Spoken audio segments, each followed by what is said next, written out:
Welcome to me, where suspenseful, thrilling, and mysterious stories will draw you into a world where the lines between reality and fantasy seem to blur. When the night falls, when all the sounds gradually quiet down, leaving only your own heartbeat and breathing, that's when these stories begin. Tensions, unsolved mysteries, moments that will make you hold your breath in fear or curiosity, all are waiting for you ahead. Find a comfortable seat, dim the lights, and let this sound guide you on a journey that is not for the faint of heart. I want each of you to leave a comment sharing where you are in the world. And if you are enjoying the episodes, don't forget to give a like and subscribe to the channel now. Relax. Are you ready? If so, join me in the first story right now. Cervantes, do not enter. All men to the gates, I ordered.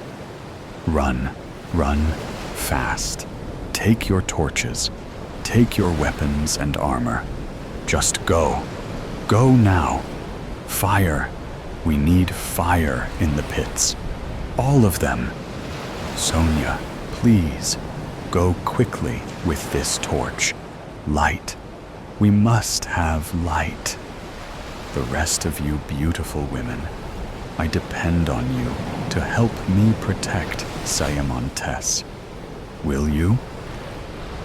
That was all I had to say, as they took action barricading the massive castle doors. It was late when the guards alerted us. There had been a breach at our southern gate. This was unprecedented.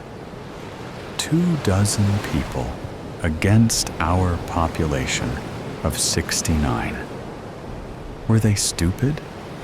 Sonia approached me as I sat on my throne. It is finished. I have set fires around the perimeter, she said. Don't panic, I said to myself. Then, Daniel, who was a little older than me, rushed to the throne, all covered in blood. I made it. I made it back alive. I had to see your face one last time, my great leader, cried poor Daniel. Then he collapsed. He did a face plant right at the foot of my throne. A knife protruded from his spine. Oh my. Is he dead, Sonia? Oh, check him, please, I begged. No pulse. He's dead, she said as she closed his dead, bloodshot eyes. I'm so sorry, Martha. It's great leader. Remember? I said softly, but harshly. Oh, I'm sorry. It just slipped. All right. Go fetch me some wine. I did not know how many casualties we had. The fight had just started. I needed answers.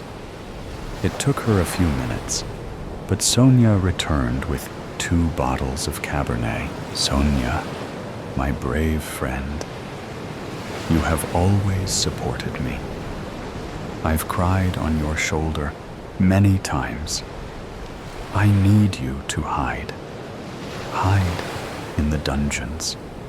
Take fire and water. Pack as if you are going away for a long winter trip. It gets cold down there. Take blankets. Make 2 trips if you must. If something happens to me, and I'll put it in writing, you will be heir to the throne. But great leader, go, I ordered as I teared up. Yes, I'll go. But, yes, the absinthe. May I? It's yours. You'll need it more than me. I've got my wine. Actually, fetch me 1 bottle. Before you leave, we'll have us a drink. Yes, great leader. Do you want sugar cubes? I can light it up. Or do you want it straight? Before I could answer, we heard screams coming from one man on our side of the gate. Such brutal screams, blood-curdling screams. I wanted the screams to stop. Go. Absinthe. The works. Light it up. Oh, dear Lord in heaven, if you are real, if there really is sin, then forgive me for what I am about to do. I took off my crown and placed it on the throne. I dressed myself in chainmail armor, and Sonia returned with the drinks. Where are you going? Why the armor? She asked as she put sugar cubes on a silver slotted spoon. She then lit the drinks on fire. I could smell sweet licorice fill the air. If we must fight, I will join the men on the battlefield. Sonia, we're going to win, I assured her. Please now drink. The fire had burnt away the sugar, and in minutes, the drinks were gone. They were strong, delicious. It made my mouth and my lips go numb. Thank you, Sonia. It's time. When she left, I did not know if I would see her again. I then gathered my weapons and approached my female guards at the front doors. Open, please, I ordered. They removed the barricades and opened the heavy doors. As I stepped forward, I tripped over my chainmail suit. Blast, I swore. I had fallen hard and landed on my bad knee. Damn it, I swore again. A woman named Clarice tried to help me up, but my bad knee was telling me, no, don't. You must go back to the throne, great leader, said Clarice in her uniquely soothing voice. I did not want to go back, but I did. I quickly put it in writing my plans for Sonia. Then, finally, the screaming stopped. I felt my stomach drop. Could it be over? Or could my men all be dead or captured? I needed more answers. I stared out the open doors and into the darkness. It was the longest minute of my life. Then, a head, the head of Bartholomew, came flying through the doors. It landed with a splat right next to Daniel's corpse. I couldn't help but scream. Someone had just thrown Bartholomew's head at me. I instantly grabbed my bow and arrow. I shot it into the darkness, and it hit the target that was about to come inside. Clarice, drag the piece of shite in. Strip him! Search him! I yelled. He wore a belt of knives and filthy, worn-out clothes. 12 knives, to be exact. One massive knife had jagged edges like a saw. This must be what he killed poor Bartholomew with. The bastard. I rose up from my throne and retrieved that knife. I approached the dead stranger, and I sawed off his right leg. How do you like that?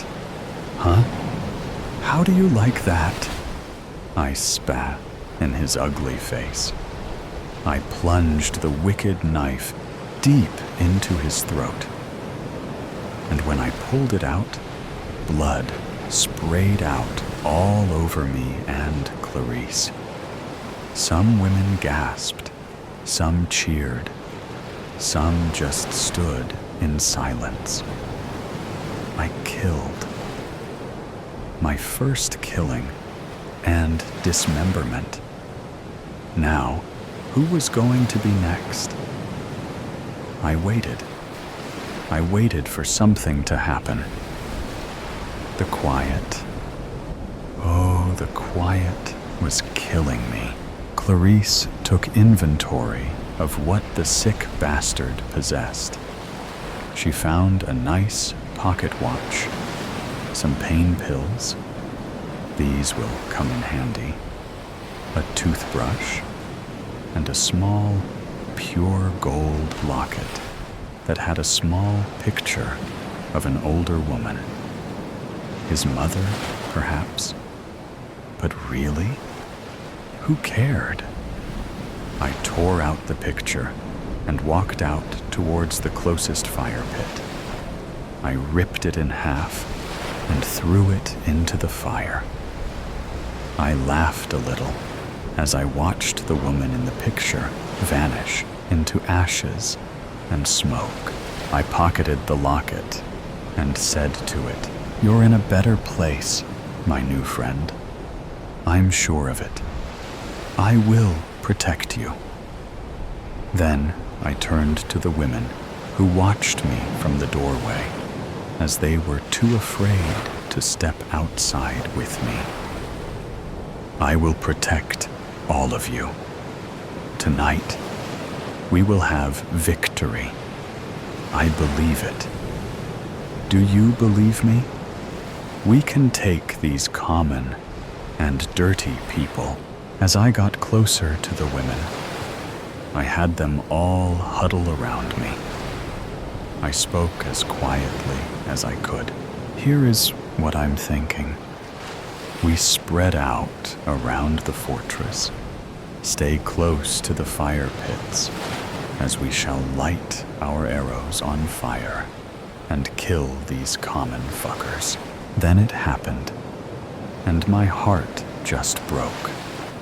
An arrow flew right past me. It almost hit my head. A great assassination attempt. It hit Clarice in her left clavicle. She collapsed. "Spread out. Shields up," I screamed. "Don't panic. Don't panic," I whispered to myself. "No, don't." Then I heard one of the sweetest, most soft-spoken women you could ever meet. Beatrice scream. "I see them. They approach us from the south. Great leader, permission for us to light our arrows? Permission to set the skies ablaze? Women, guard your stations. Prepare yourselves for battle. Now light it up. Light up the sky. Aim." And then I heard a male's soft voice whisper in my ear, "Peace. You have the power to make peace. Peace. Peace would not bring back Daniel or Bartholomew." "Fire," I ordered, and the spectacle was amazingly breathtaking. The arrows lit up the south side of Siamontes. They landed in unexpected areas. In the trees, in the pond, in one man's shoulder, and beyond. I counted 3 fallen men from the first round. When the flames went out, it was so hard to see. Were they charging us? Where the hell were our men? I ordered another round to be fired. "Take aim at whatever moves. Fire at will," I ordered as I retreated to the bathroom to relieve myself. Even during these times, I felt it was important to be a lady. While the other women may be squatting in place, I preferred my privacy. There had to be more than a dozen men out there ogling them. There had to be. As I raced through the corridor, I stopped suddenly. I heard something behind me. Not screams, but footsteps. I proceeded cautiously, but was afraid to look back. I entered the bathroom, opened the stall door, and soon felt relief. As I washed my hands, the warm water felt good. Then, a hand covered my mouth. "Don't scream! No, don't!" whispered a male voice in my left ear intensely. He spun me around. It was Jacob. What a relief. Jacob was someone I cared about very much. We enjoyed our private times together. We had hot sex. He was quite possibly the best I had ever had. He uncovered my mouth and smiled at me with perfect chops. "What are you doing here?" I asked. "The men are to guard the gates. I needed you to protect the women." I became unglued. Why is this happening? How many men have we lost? This is not okay. Why are you so calm? He grabbed both of my arms and told me to be calm, to listen closely. Daniel got a bit ahead of himself. You know how he gets excited, right? Well, he just took off, running towards the southern gate. He had his torch, and we told him to stop, to wait, but he just kept running. Then his torch went out. It was like he just disappeared. We kept moving, and we were careful not to let our flames go out. Then I heard Daniel. "Oh my God," a phrase I would normally never use.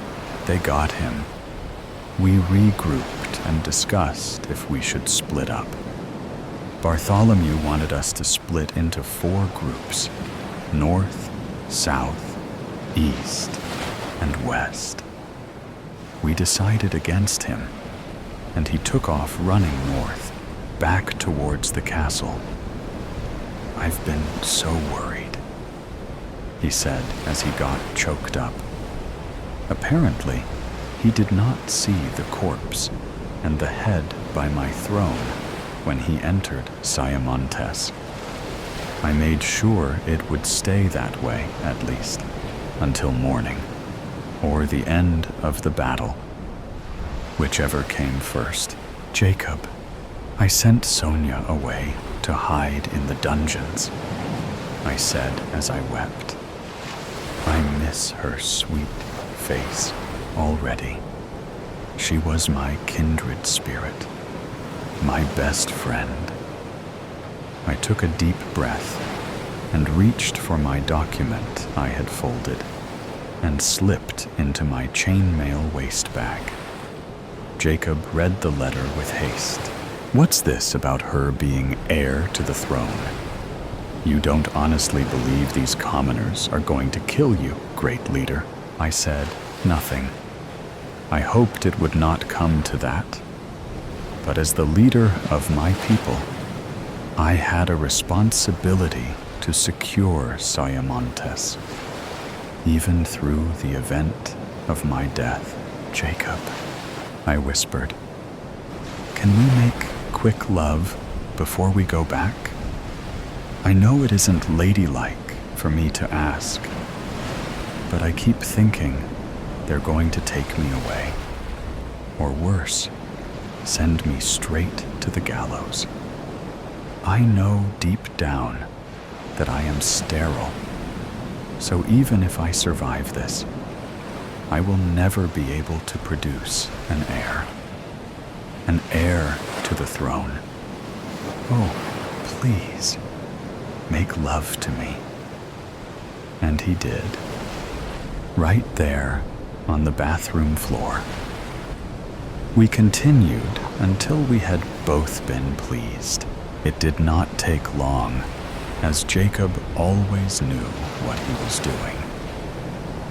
We both giggled as we left the bathroom. We were being completely inappropriate. While my people may be dying, we were making love. It was foolish, but needed by both of us. Jacob expressed he had great mental clarity after our encounter. As we exited the corridor, I gasped. "Beatrice!" I screamed. She stood in the doorway with 3 arrows sticking out of her abdomen. She stood there, solid. She did not scream. She was surging with adrenaline. She would guard Sayamontes with every ounce of her energy. "Great leader, we are winning!" "But I shot Micah," she said, ashamed. "He was out there in the mix without armor. I shot him." "I did," Beatrice cried. "He was the love of my life." Then she finally broke down. She took an arrow out of her pack and shot her left foot with it. "That's what you get, Beatrice. That's what you get." She then sat down in the doorway. She leaned her head up against the door and died. "No, please!" I rushed to her, and an arrow grazed the skin of my cheek. But I did not care. I checked. No pulse. She was dead. And for what? Oh, poor Beatrice. Where was your shield? What did they want? What were their demands? Disoriented again, I stood up and walked towards the brave women that continued to fight. There was Gloria. She always beat me at cards. Samantha never stopped smiling. I watched her for a moment. She was targeting one commoner, arrow after flaming arrow. She did shoot at the guy. She was having the time of her life. She smiled big and laughed. "Take that, you bastard," she said as she nailed her target in the forehead. Were we winning? I think we were. "Jacob," I paused. "Where are the other men?" "Jacob, we got separated. Separated in all the chaos." That's all I can say. The next thing I remember was being alone in the darkness. My torch had gone out, yet I was so careful not to let it. Then I found myself backtracking to Sayamontes, a deserter. Jacob was a deserter. He carefully reached for my arms, but I pulled away. Samantha raced inside, laughing. "Hey guys, look! They got my ear, and it doesn't even hurt." I shook my head. Was everyone losing it? I wish I had some feathers to give to Jacob as a symbol for his cowardice. Tar and feathers also seemed like a good idea. We could send him to the commoners on a rail. Do with him what you must, and leave the rest of us be. I want you to leave Sayamontes, never to return. I did not have to say any more. His time here was done. He knew this castle as well as I did. I folded my arms as if to say, "I'm done. Find your own way out." We were nearing the final stretch. I could feel it. As Jacob fucked off, I checked on my women. One by one, I checked on each of them. Are you hungry? Can I cover for you while you take a break? I asked questions like that, and no one took me up on my offers. They were such strong women who wanted to stand their ground. Such loyal women. A few had fallen, and they will be missed. Celebrated even. I returned slowly to my throne. At this point, I wanted to saw off my own leg. It hurt so bad, Sayamontes, I muttered. You shall always be mine. I heard chatter coming from the women outside.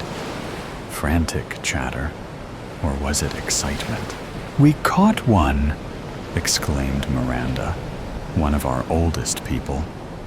I shot him right in the caboose. He's down there by the bridge, crying. The pathetic little cur. Come with me to go fetch him. Come on now. Usually, I give the orders. But when Miranda says to do something, you do it.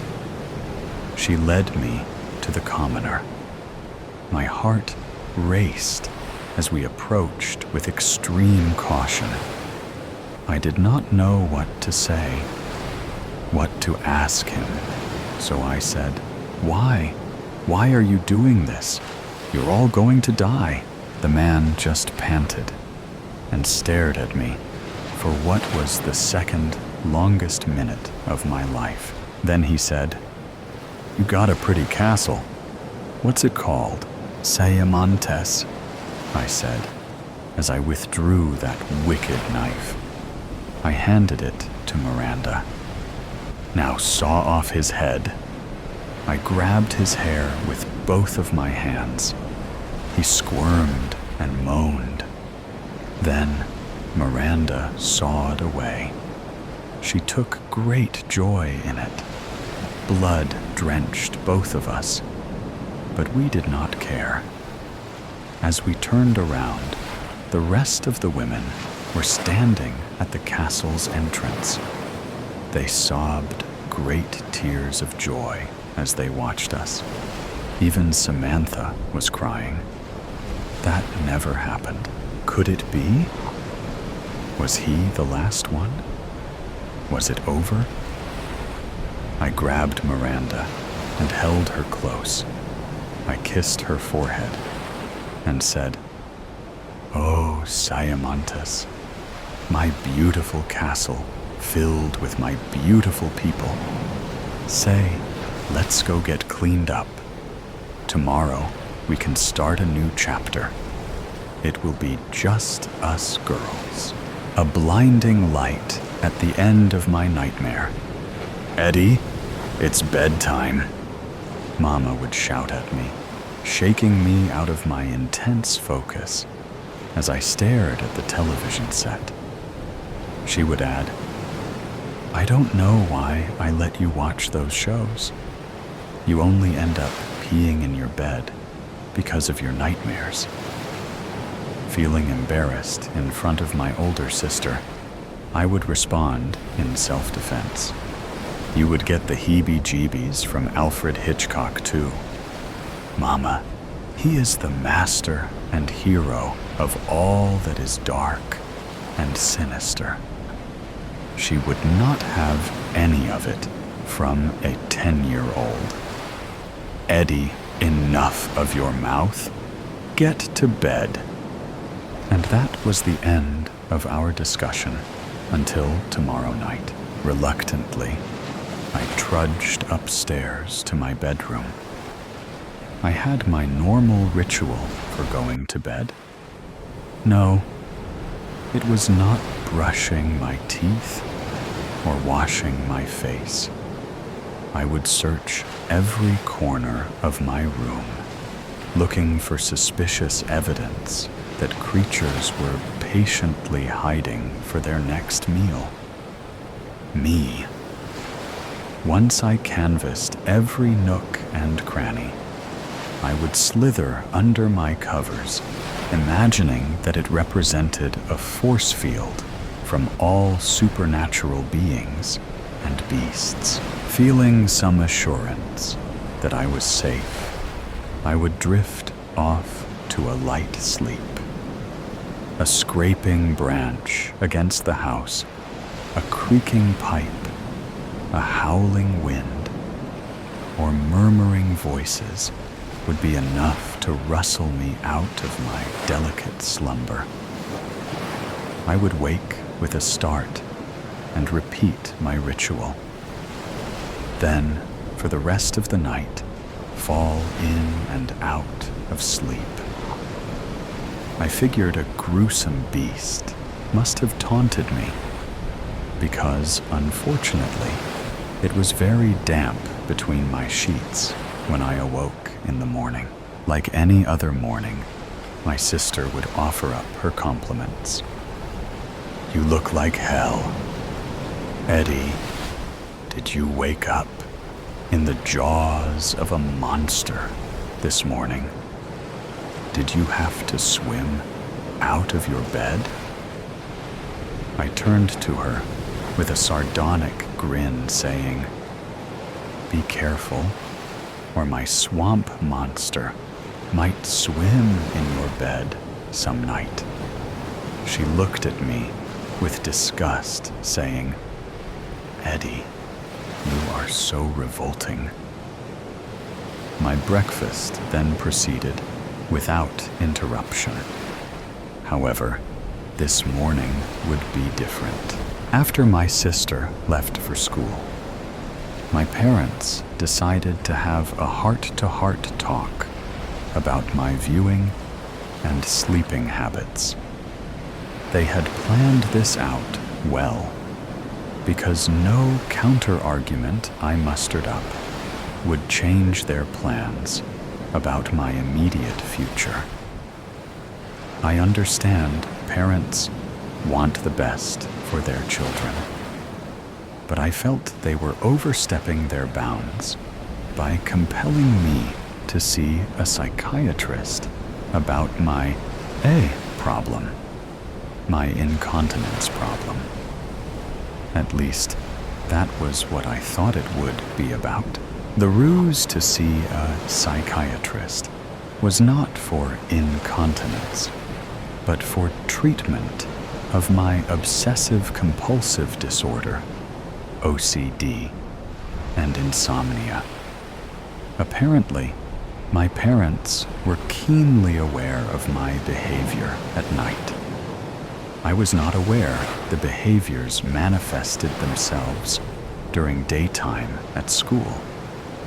My teachers were decidedly concerned, requesting my parents to intervene and find treatment for my disorders. My psychiatrist was empathetic to my interests and actually encouraged me to continue in my pursuit of thriller, scary, shock movies, games, and activities. He was so impressed that I could nearly remember all of my dreams, especially the nightmares. Nonetheless, he prescribed some medication to help tone down the OCD tendencies. His counseling therapy helped me to focus on self-control and restraint of successive, redundant behaviors. Some medicinal assistance also helped with the quality of my sleep and significantly reduced the incidence of my incontinence and snarky comments from my sister in the mornings. As the years passed, I was better. I felt rejuvenated.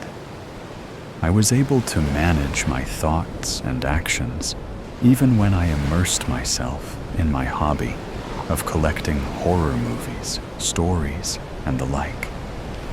My dreaming remained vivid. Occasionally, I would wake during the night in a cold sweat. No night terrors. No hysterical yelping at night. Some of my dreams I would not remember the next day. Nonetheless, there were a few dreams over the years that plagued me. Most were insanely comically, like an elephant falling out a skyscraper window, landing directly on top of me. Another version had an upright piano doing the same thing. Still other crazy times had killer cows or piranha fish walking on land stalking humans. Nightmares with zombies, ghosts, or ghouls did not upset me. What was extremely disturbing to me was not knowing the source of the terror or evil. One such time, the gruesome source was found in a howling wind, which would transform itself into an array of terrifying beings, creatures, and nondescript things like a smothering ooze.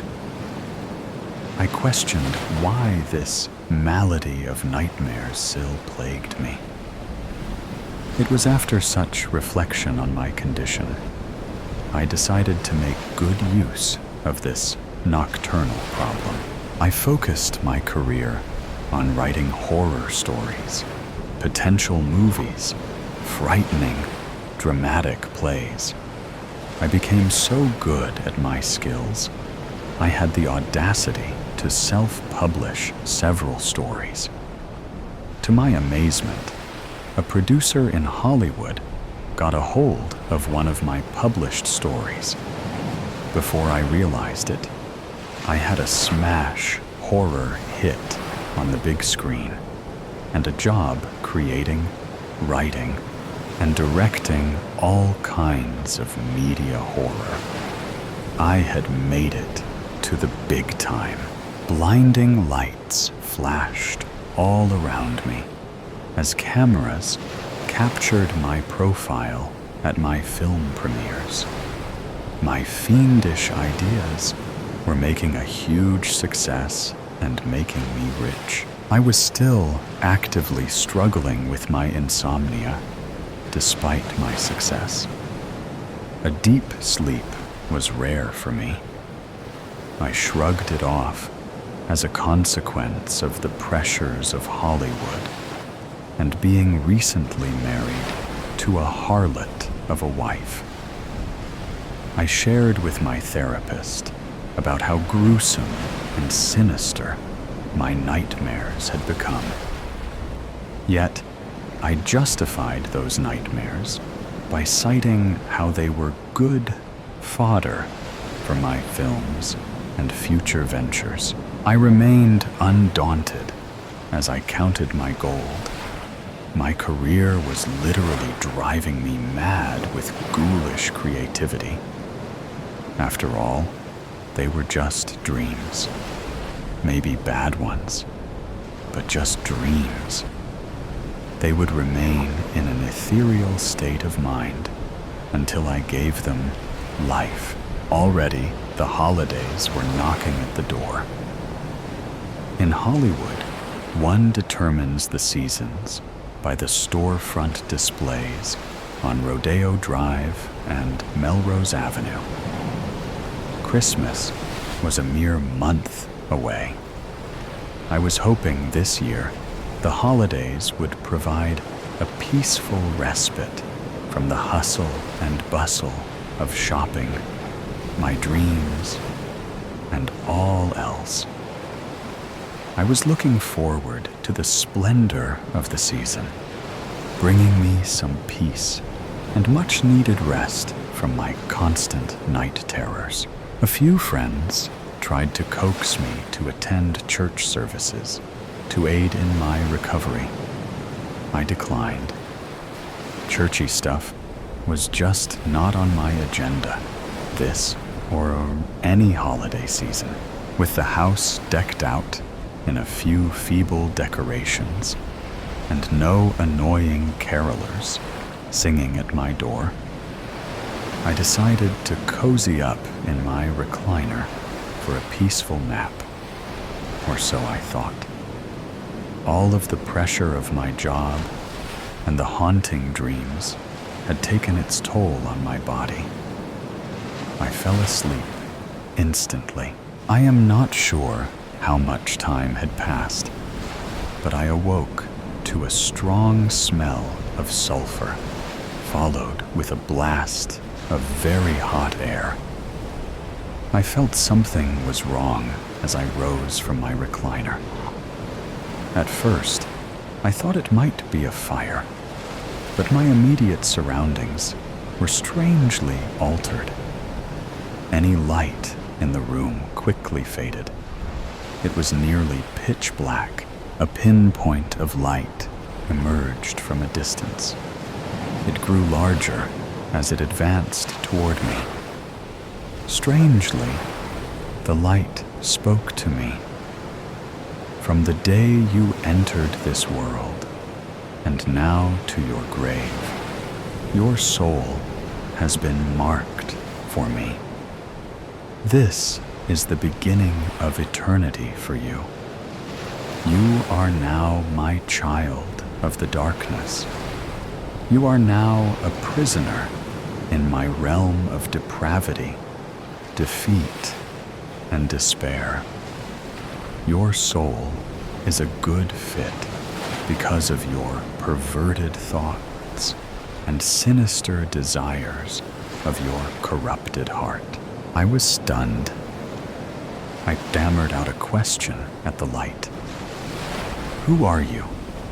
And why are you visiting me? I heard clattering noises and voices in the background. The light said, I have several names. I am known as the Day Star, the Morning Star, Lucifer.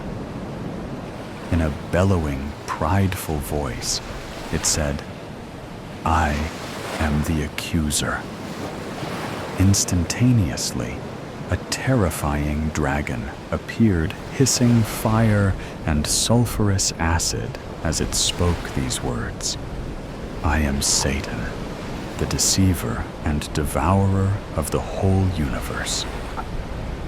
I was incredulous and could not speak. The dragon continued on. I am here because it has been your desire to delve deeper into all things purely evil and wicked. Ever since you were a child, you set your things on devilish, depraved images. I filled your mind with them, but you were never satisfied, always wanting more and more to fill up your lustful yearning for the macabre. You became successful at using my craft of malevolence in this world. Now it is time for you to repay me for all that I have given you. I frantically looked for a way out. There was none. With a trembling voice, I said, I never asked for this. Since I was a child, my nights have been filled with extreme anxiety and insomnia. You made my life a living hell. Satan quickly responded, My boy, my foolish boy, that is exactly the point. Your fascination with wickedness and death have preoccupied your mind through your entire pitiful life. I just gave you what you wanted. A living hell.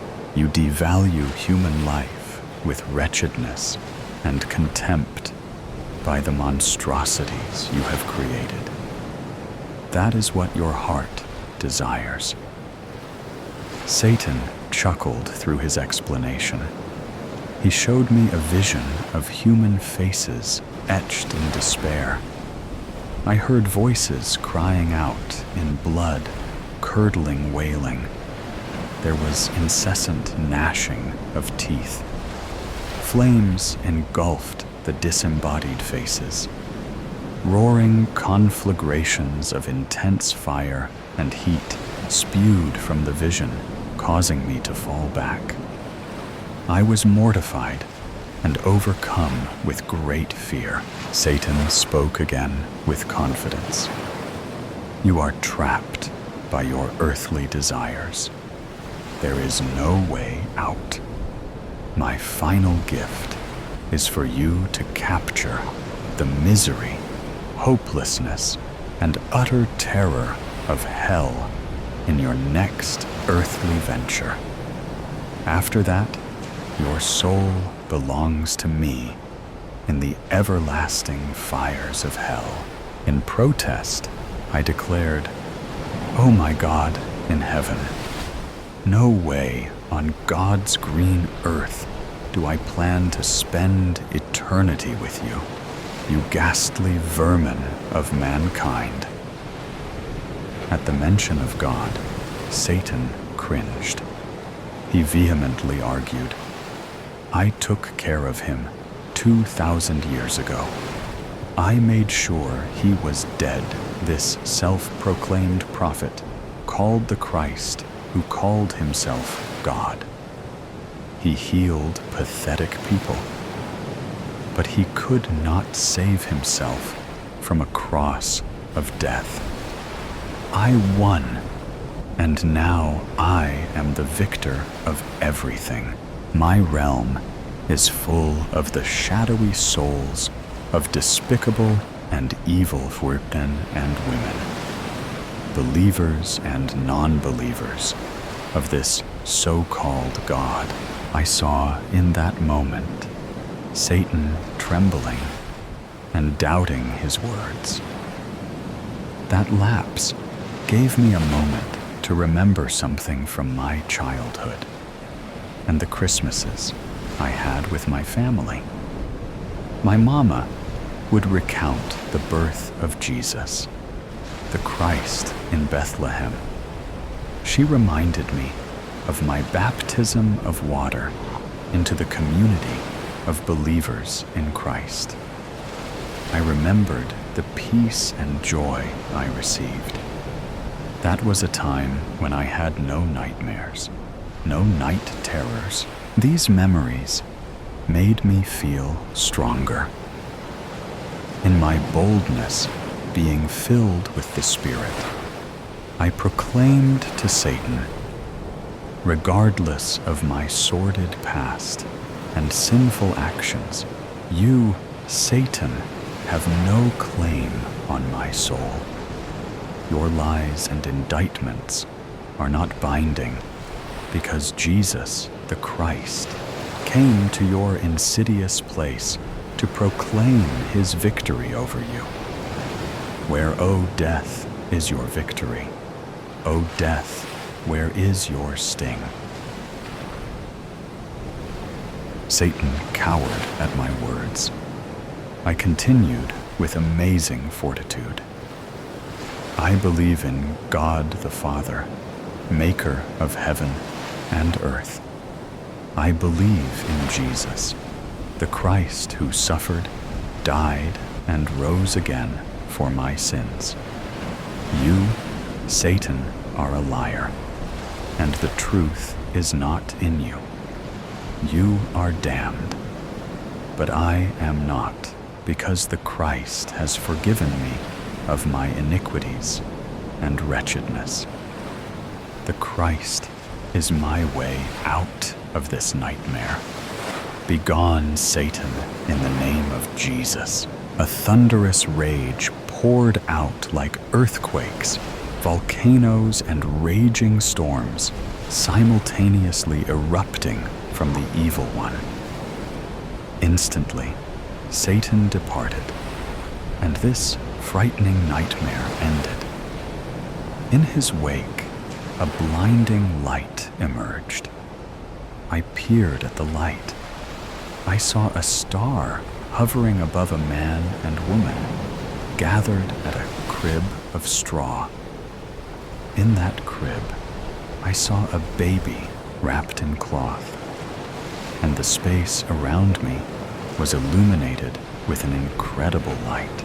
A great peace descended upon me, releasing me of my terrorizing night afflictions. May your dreams be filled with joy and peace of the baby whose dream became reality to save man from himself. There were shepherds living out in the fields nearby. It was night, and they were taking care of their sheep. An angel of the Lord appeared to them, and the glory of the Lord shone around them. They were terrified, but the angel said to them, "Do not be afraid. I bring you good news. It will bring great joy for all the people. Today in the town of David, a Savior has been born to you. He is the Messiah, the Lord. Here is how you will know I am telling you the truth. You will find a baby wrapped in strips of cloth and lying in a manger." Suddenly, a large group of angels from heaven also appeared. They were praising God. They said, "May glory be given to God in the highest heaven, and may peace be given to those he is pleased with on earth." Escaping nothing. I felt the light before my eyes actually saw it. Warm and soft, almost tangible, like a blanket draped across my skin. How long had I been lying there? I tried pushing myself up from the ground, but nothing seemed to want to work properly.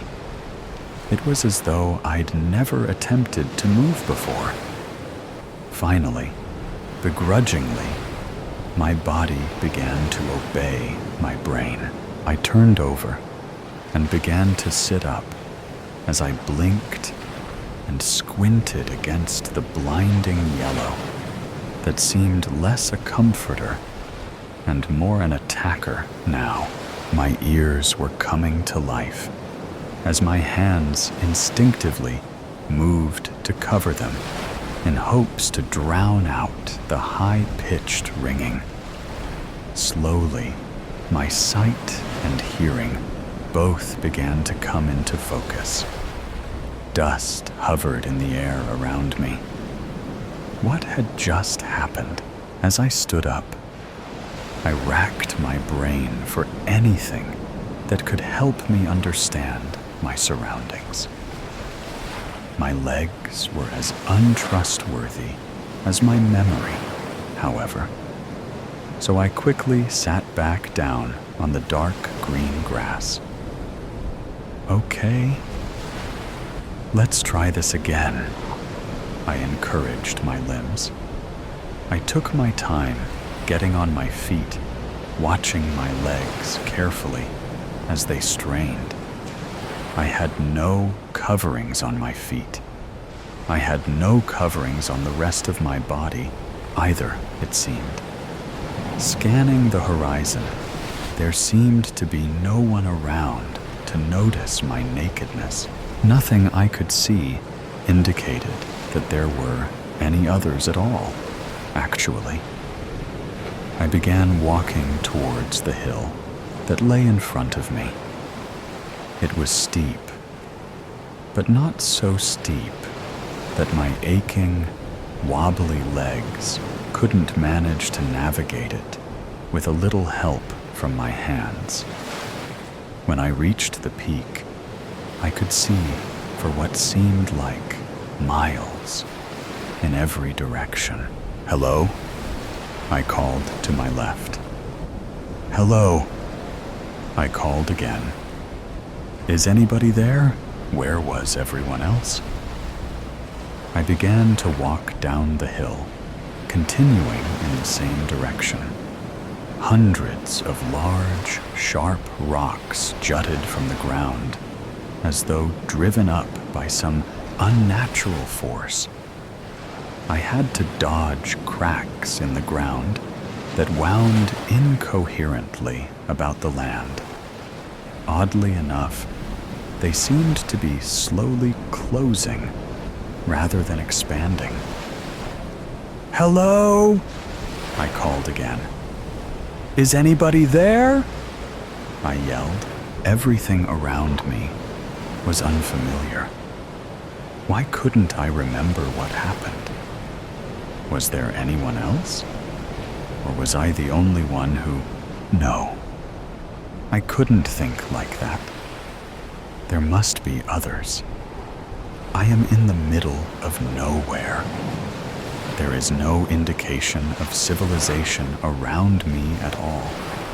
So why should there be others here? There must be others. It wasn't a question of if, but of where. "Hello!" I screamed, nevertheless. I couldn't convince my mind that I would be out here all alone. The only response was the sound of a soft breeze, rustling trees in the distance. The sky around me was dark as my concern grew. I suddenly felt very exposed. The only safe place seemed to be the grove of trees that the breeze had discovered, so I started walking that way. Quicker, more quickly. Finally, I was running. Fear began to overtake me and drive me. At last, I stepped into the darkness of the woods and worked to catch my breath before examining my new surroundings. My eyes adjusted to the dim light quickly. Hundreds of trees surrounded me, but in the trees, I could see creatures moving about, jumping from limb to limb, flapping their wings for balance. Birds. Birds are here. That's a really good sign. What else? I walked forward, moving leaves and branches away from my face, pushing deeper into the woods. A low rumble that stopped me in my tracks began to emerge from the shadows. I could feel my heart rate quicken as a large animal stepped into what little light could penetrate the canopy. Its yellow eyes captured that light and threw it back at me as it brought its long, sharp fangs. I couldn't move, but I wasn't sure I wanted to either. The large cat walked towards me as it snarled softly. It sniffed my bare skin before letting out a chilling roar. My eyes closed tightly, but no other aspect of my body was capable of responding. "Ah, he's over here," I heard someone speak. "Seems the tiger found him," the voice chuckled. The words seemed to come from every direction all at once. The tiger backed away and trotted back into the shadows. I followed her lead. While my mind told me I should have been relieved to hear the sound of another, something in me was trembling and fearful. I crouched down behind a tree, hoping the shroud of bushes would shield me until I could learn more. "You hide from me?" The voice was louder and echoed in my brain. I searched the woods frantically, but saw no one. Then I heard rustling in the trees and the sound of footsteps on the ground. "Run!" I obeyed my instincts and forced my body to move, retracing the path I'd used to come into the woods. Getting out, getting to the light, was my only goal. "Now you run?" The voice that still seemed to surround me questioned. "Where will you go?" There is nothing, exploding out of the trees and into the light. I pressed on towards one of the large shards of stone that pierced the landscape and slid behind it.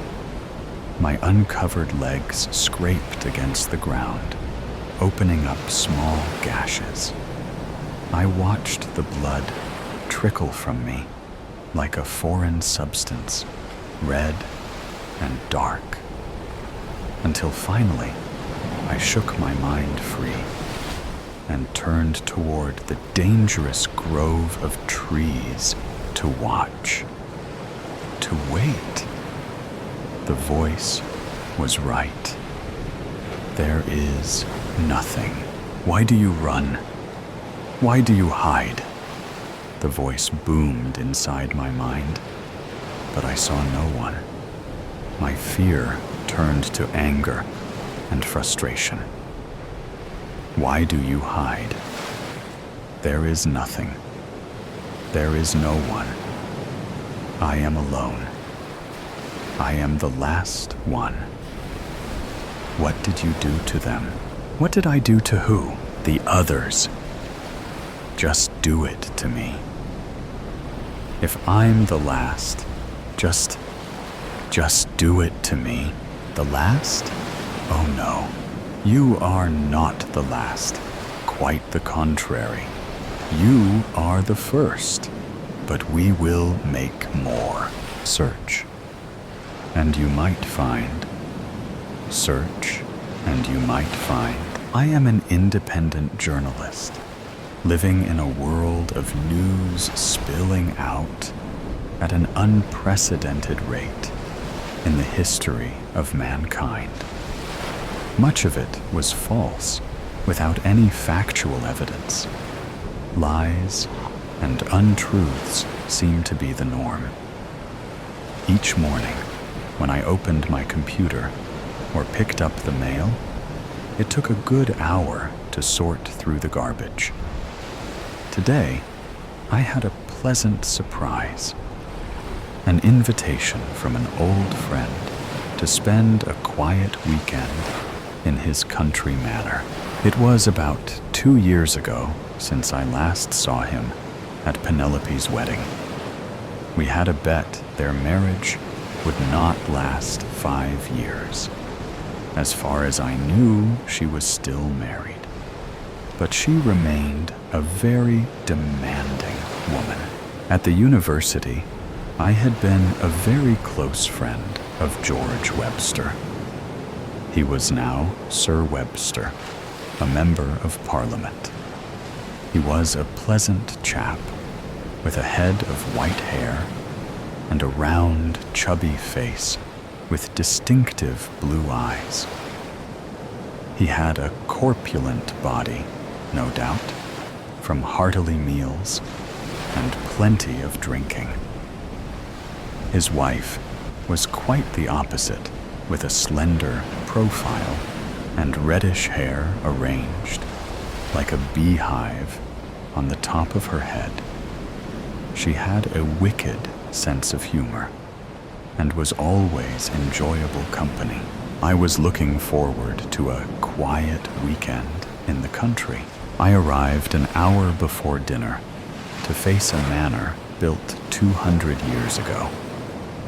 George inherited it from his parents. I remember the parties here when we were students at the university.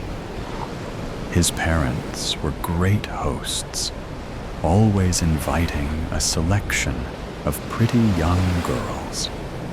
I believe they wanted to make sure George meets the young people they approved of. George came leaping to the front door and hugged me with great affection.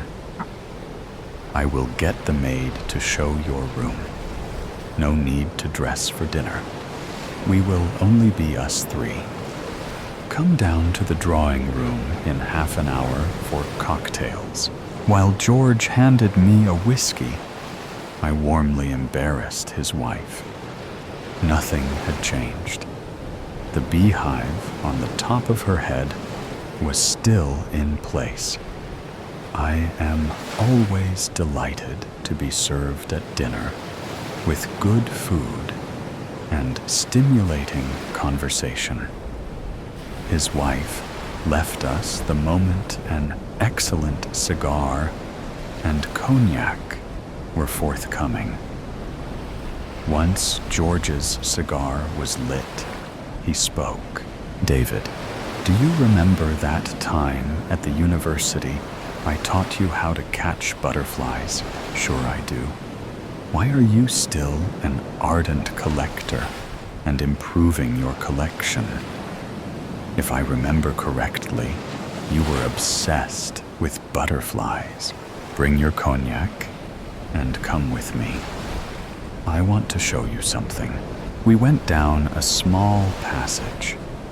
At the end was a locked door. George took a key from his pocket, opened the door, and switched on a series of overhead spotlights. I have never seen such a beautiful show of hundreds of butterflies with their vibrant and delicate colors. The room was about 26 square meters, with waist-high side oak cabinets surrounding all the 3 walls.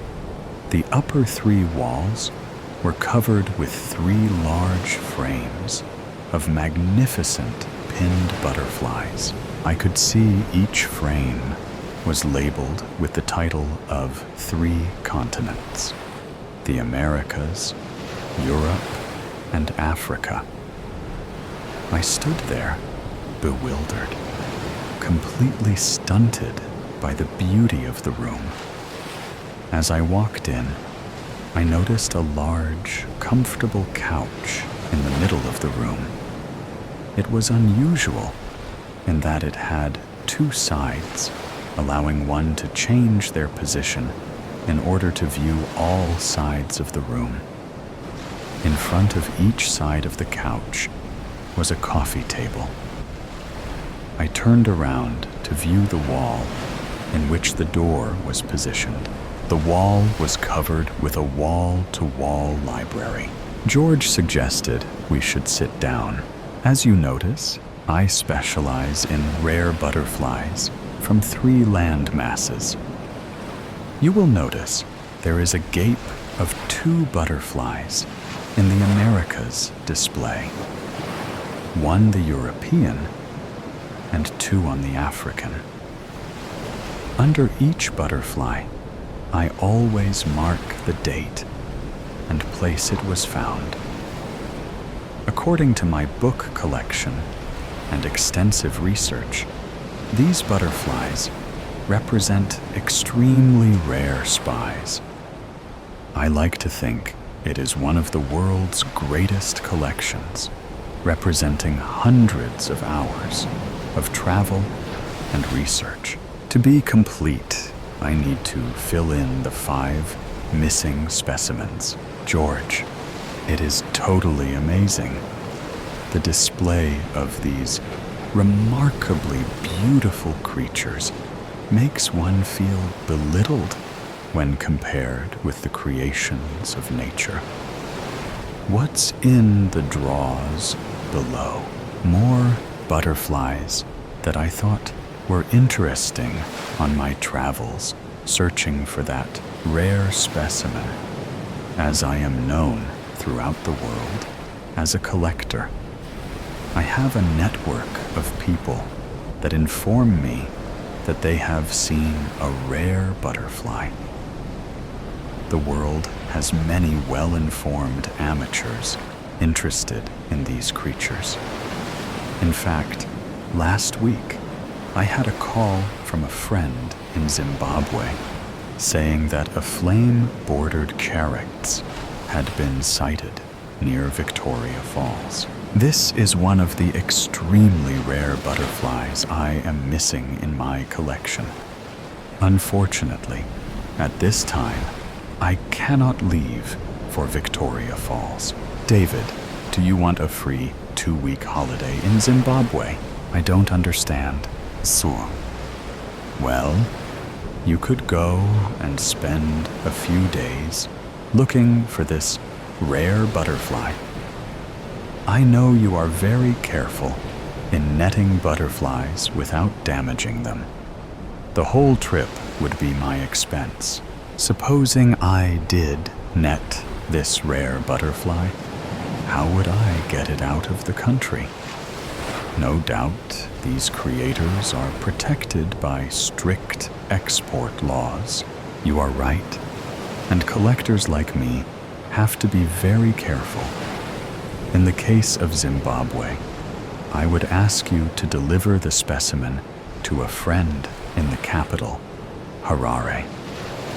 He will then carefully pin it into an old collection of common butterflies that Victorian families love to collect and frame.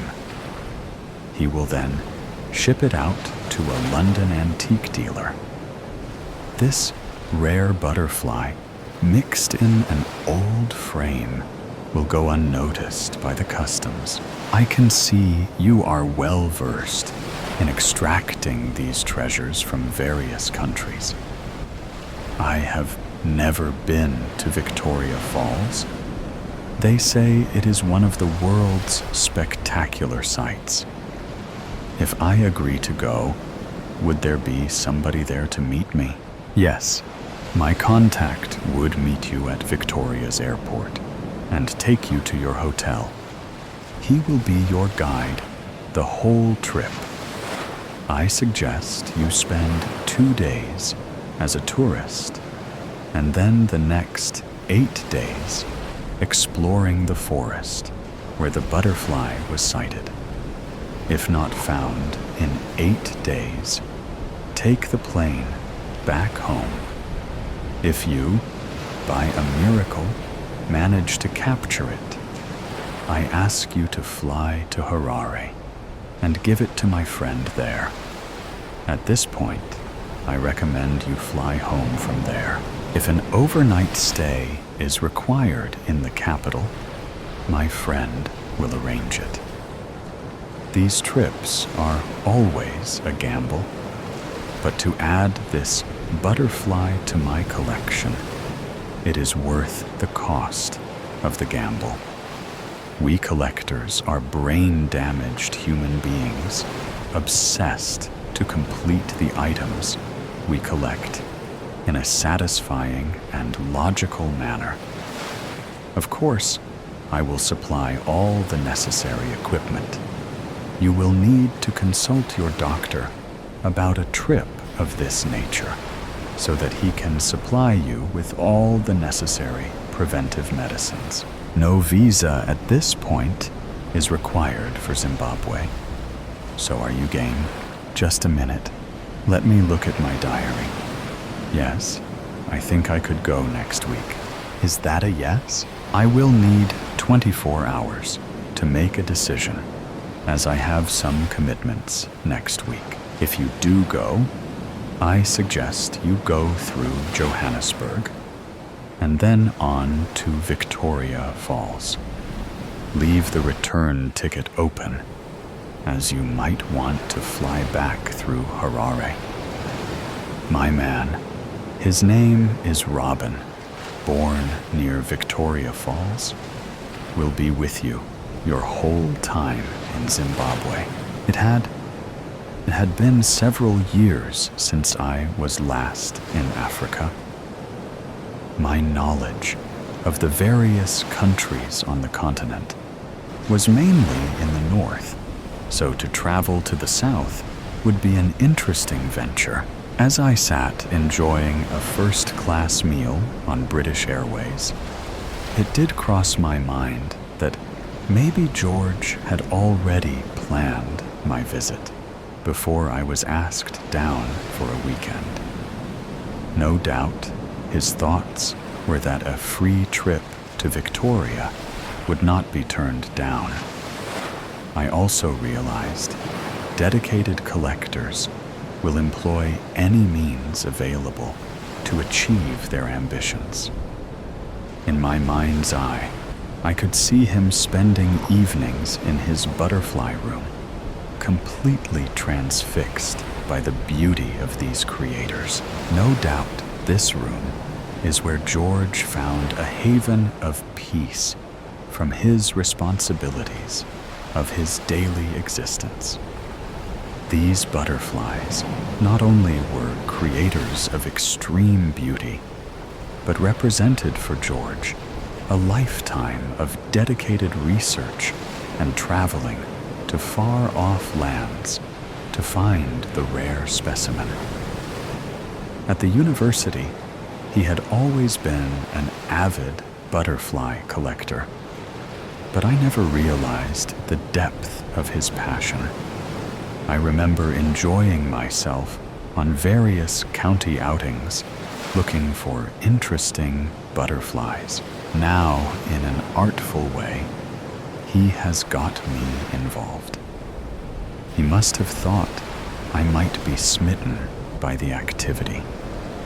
The truth of my interest in this trip was Victoria Falls. Naturally, if by some chance I found the rare butterfly, it would give me a warm feeling of self-esteem.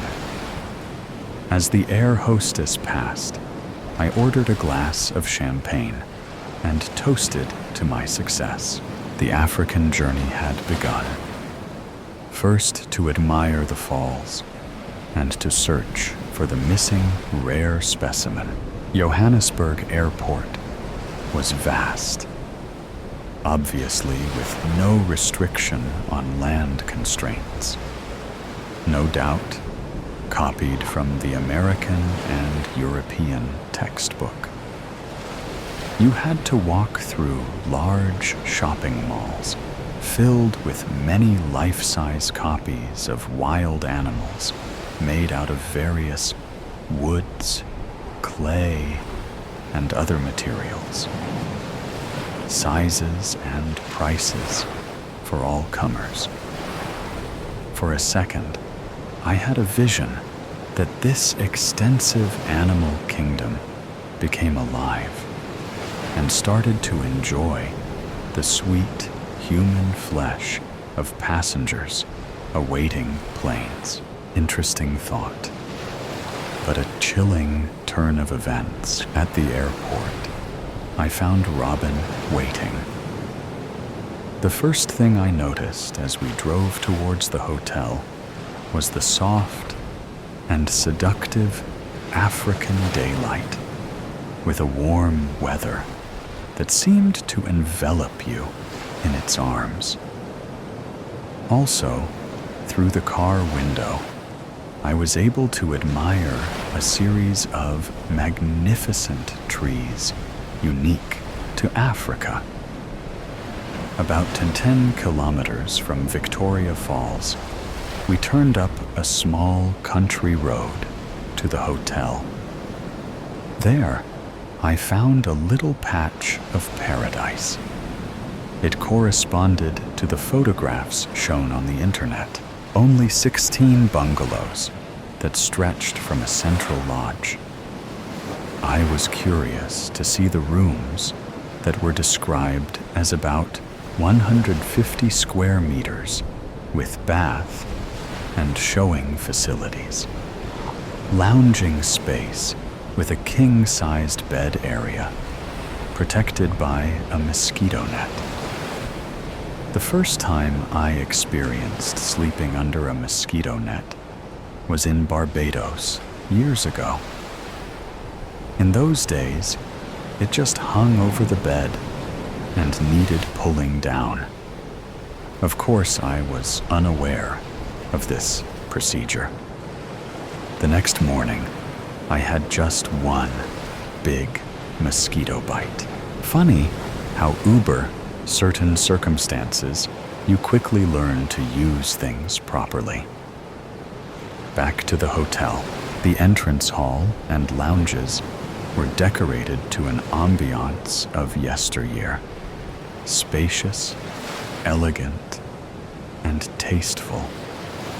The smiling staff treated me as if I had just come home after a trip up country. I had a vision of wearing riding boots, putting my feet up, and asking someone to pull them off. Before I was taken to my room, we sat down with a cup of tea.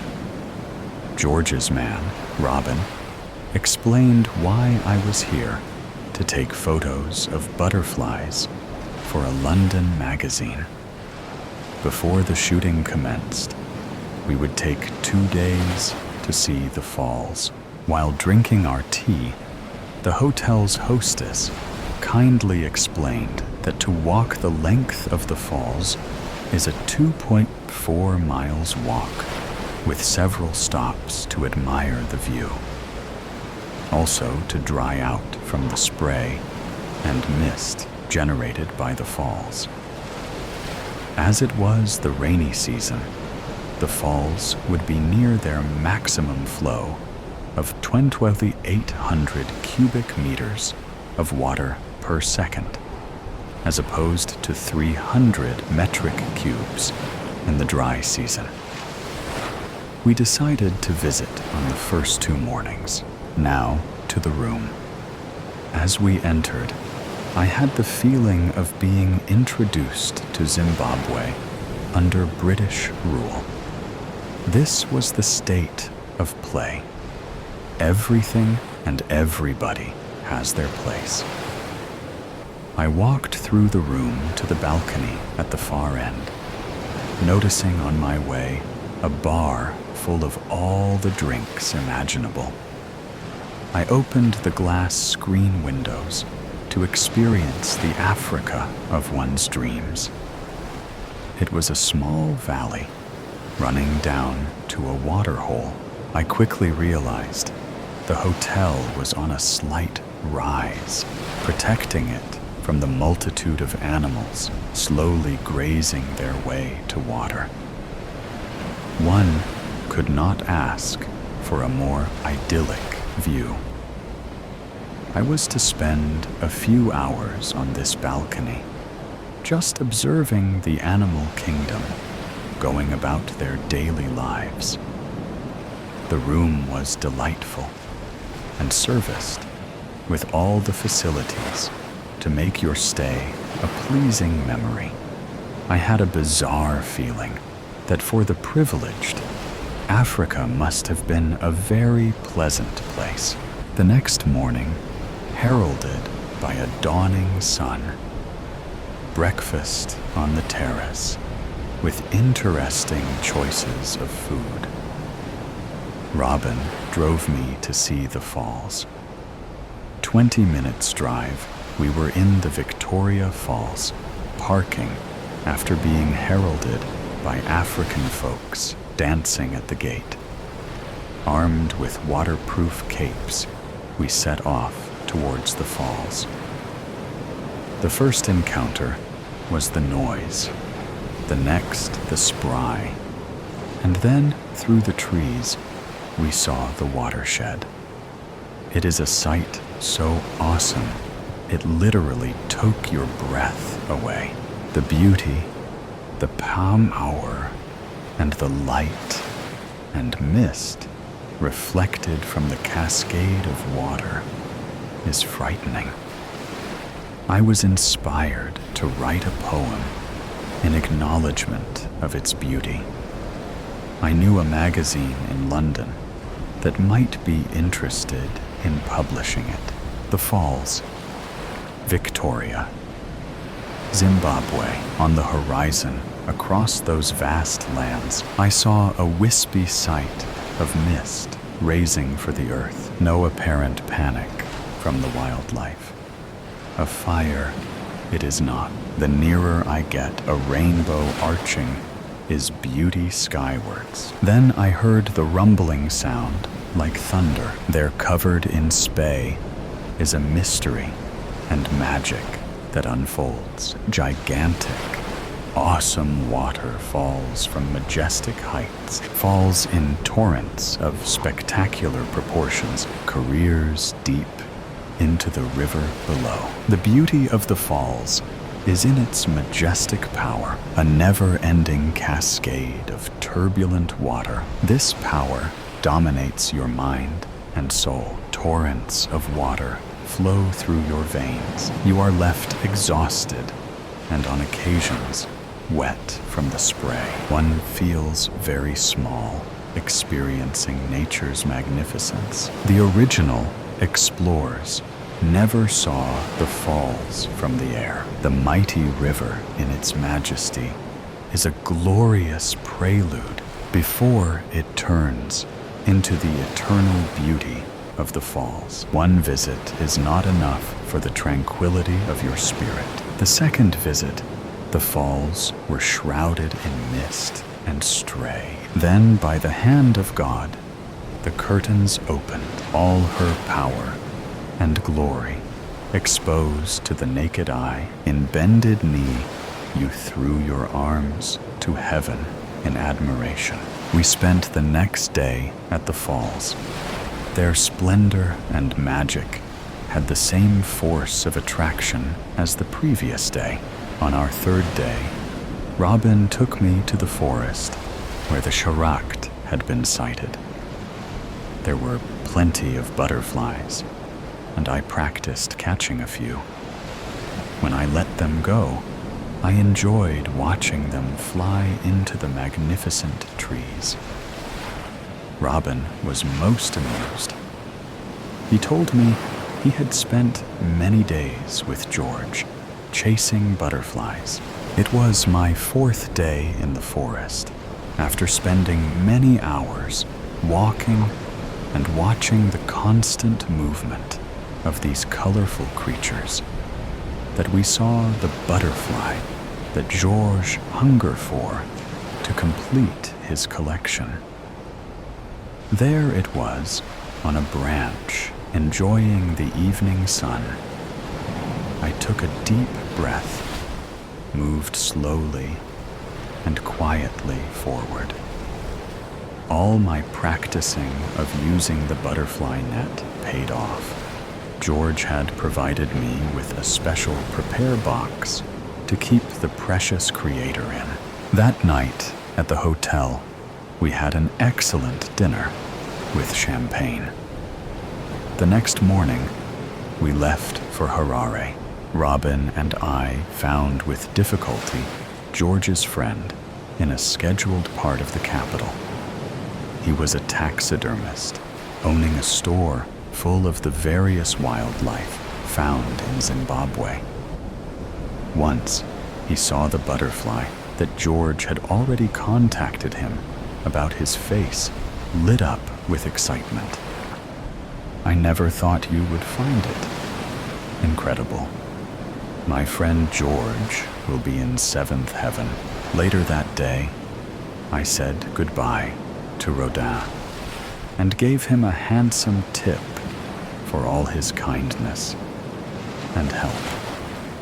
Sitting on the long flight to London, I thought about my little adventure. 2 days as a tourist, visiting one of the world's great wonders, was like a dream. Then, a few days tramping through the forest, searching for a rare butterfly, had the thrilling flavor of the chase. Completing my mission was a very satisfying end. 3 weeks later, when picking up the morning mail, I noticed a letter from George. He told me everything was in order. There are no words to thank you. When you have a moment, come down to see us. He enclosed a handsome check for my intervention. David Nutt, December 2024. Dead girl walking. Nobody knows that I've been bit. Nobody can know. They'll kill me, and I wouldn't blame them. I wouldn't feel betrayed if my own sister put a gun to my head and pulled the trigger if she found out. I would do the same, because it is the right thing to do, the safe thing to do. So I'm biding my time. It may be selfish what I'm doing. But in this apocalyptic world, it's every man for himself. Or every woman, in my case. Hurry up, Nevada. Tristan wants those potatoes by yesterday. We're having a feast. I snap out of my thoughts and go back to peeling the last potato. I'm basically done. Here, take them. She picks up the metal bowl and walks out of the house. All the makeshift houses were built in a big circle after the apocalypse. So we're all like one big family. Our house isn't much. A run-down cabin, really, in the middle of a field that's in the center of the great woods. That's where I was bit. It was my fault, but I just couldn't help myself. Thomas. The very thought of him makes my eyes tear up and makes me reach for my locket.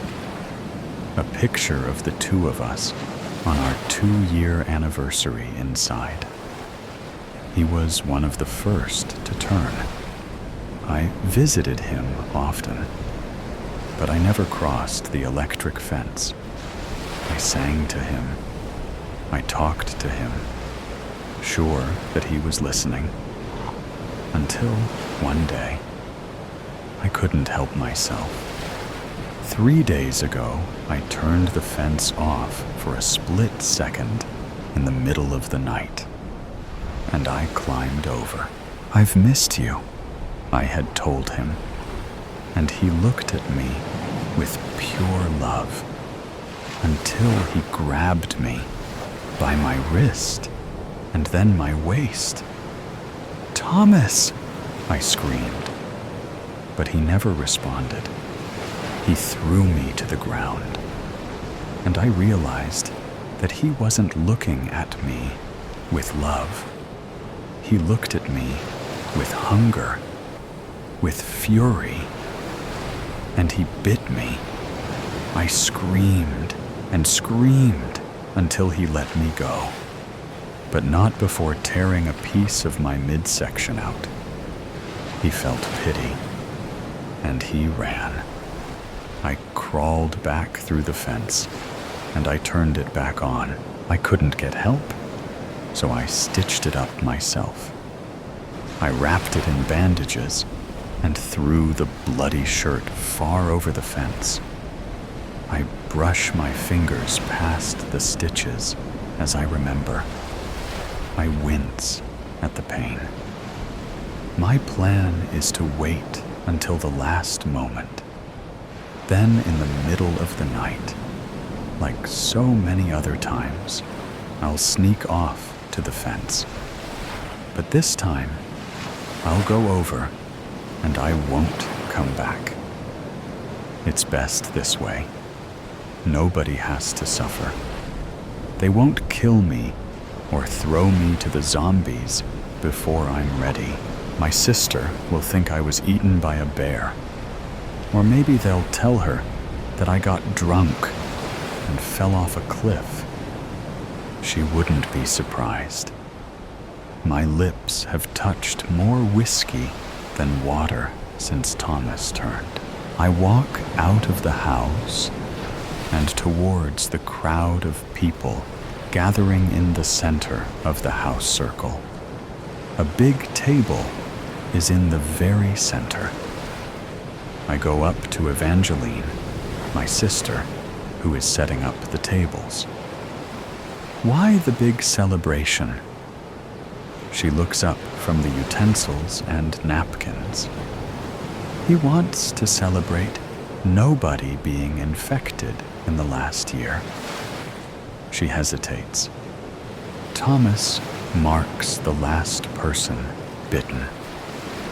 My eye twitches, but Eva doesn't seem to notice. I walk away from her without another word. I cannot hurt them. I cannot hurt Eva like this. I will leave tonight, after the feast, so I can have one last goodbye. I go back inside our house and get out my best outfit, the only dress that I had left, and my bright diamond heels, the most expensive thing I still had. My mother and father had gifted them to me before they were killed. Not by zombies, by a human, long before the apocalypse even started. I've never worn them to try and preserve them, just in case the apocalypse ever ended. I had a false hope that someday things would be normal again, and I would graduate or have my wedding in diamond heels. But I messed everything up. Eva will get my heels. She's begged for them for years, but I'm wearing them to the feast. Night falls quickly, and the people have put torches up next to every house. And at the corner of the feasting table, I serve myself a tall glass of liquor. I don't want to feel anything when the zombies take me. I can see the townspeople eyeing me and then staring at my drink. Everybody in town knows about me. The girl that used to have the kindest eyes and a bubbling personality. The girl whose eyes have lost their shimmer, whose soul has turned bitter. The girl who kept to herself inside her house and plugged her ears at every town gathering. Until now. It's good to see you, Nevada, Tristan says from behind me. I turn my head around and smile at him. Yes, it is. It's a lovely night that you've arranged for the town. He laughs. It's what I do best, sweets. I smile at that, my nickname since I was a little girl. I'll miss Tristan. He walks over to greet a couple that just approached the table. I look around the field to see happy people, dancing and singing, drinking, eating, and cheering. Oh God, what am I still doing here? It's not just my bite that could infect them. It's me. I've been infecting the town, my sister, and Tristan. I don't fit here anymore. I suck up their happiness. I don't belong. I have to leave right now. I quickly find Eva and ask her to walk with me. What's wrong, Nevada? I flash my most convincing smile at her. Nothing. Just wanted to spend some time with you. She looks at her feet. I love you. You know that, right, kid? I ask her. She looks up at me and smiles. I love you too, no matter what. She hugged me tightly. The first hug she had given me in over a year, and I hugged her back. Listen, Ava, I started. I'm sorry for not being there for her skin. It smells delicious. Her eyes, they're so pretty. I want to know what they would look like in between my teeth. And I bite her, and a couple drops of blood flow from her cheek and into my mouth. I greedily gulp it down, and I crave more. I want to hurt her. I have to hurt her. So I bite deeper, and then she starts to scream. It's an agonizing and ear-piercing scream. I am startled by the scream, and I jump back. And the split second is all I needed to snap out of it. No. No, no. It was never supposed to be like this. I wasn't supposed to hurt her. I run to get help, spitting her blood out of my mouth and wiping my face with my sleeve. I run as fast as I can. "Tristan!" I scream. "Please! Anybody!" I need them to kill me, or to help Eva, if they can. Tristan looks up and walks towards me. A crowd gathers around him, muttering, afraid. "What is it, Nevada?" he asks, obviously agitated. Suddenly the crowd behind him gasps, and Tristan whips his gun out from its holster. I prepare to be shot, but quickly realize he isn't pointing it at me. His gun is pointed at Eva. She is slowly crawling towards us, blood streaming down her face, and an obvious bite marks her cheek. "No, don't shoot her," I scream and try to lunge towards Tristan. "She's infected," he says as he shoves me off. Eva looks up at me, hurt. There is agony and fear in her eyes, but the thing that she feels most is clear: betrayal. Tristan pulls the trigger. Once, twice, and a final time. I fall to the ground beside her. Bullet holes pierce her small body. She's dead. She hasn't turned yet, but they killed her. She's dead forever. What have I done? Tristan and another man drag me off of her, and Tristan pulls me into a tight hug, forcing me to face away from her body. But I feel no guilt anymore. I want to rip Tristan's flesh off of his bones. I want to taste his tendons. His blood I push away from him. I can't hurt another person. "Shoot me, Tristan." He looks at me, perplexed.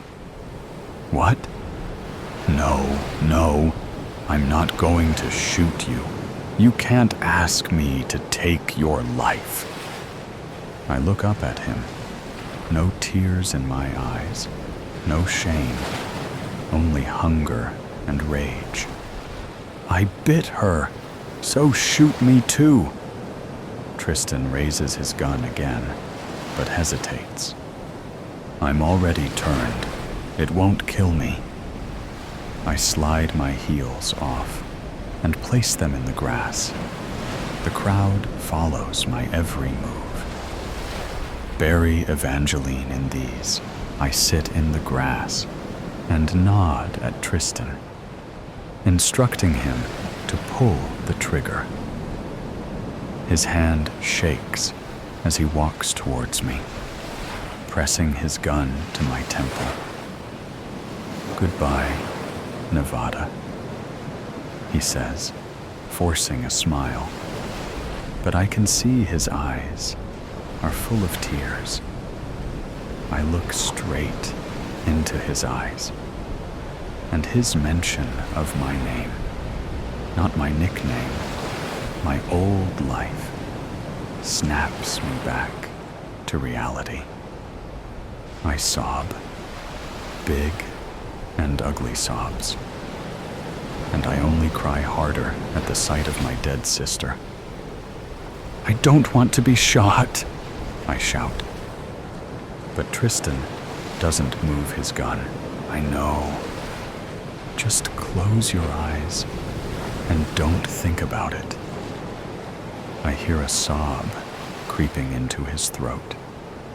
So I just do as he says. I shut my eyes and wring my hands together. Say hello to Thomas for me, sweets. He whispers in my ear, and everything goes quiet. I wake up to birds chirping, wind blowing through the trees, and the sight of my Thomas. Thomas! I jump up, but I feel a pounding headache. I put my hand to my forehead and feel a steady stream of blood coming from a bullet. But I don't care. Thomas is here. He holds my face. I've missed you, love. Nowhere to be found. She's gone missing? When? Last night. I woke up this morning, and she wasn't in her bed. I thought maybe she'd gone to the bathroom, but she wasn't there either. I checked everywhere. Oh my God, Tori, did you check the backyard? Maybe she went outside to play early. Of course, I checked the backyard. I checked the whole house, top to bottom. She's not the type to just wander off, especially not this early in the morning. Okay. Have you called the police? Not yet. I don't know. I was so panicked. I called you first. You know how they are. They'll assume the worst, that I'm a bad mother. Tori, stop. Listen to me. You need to call them now.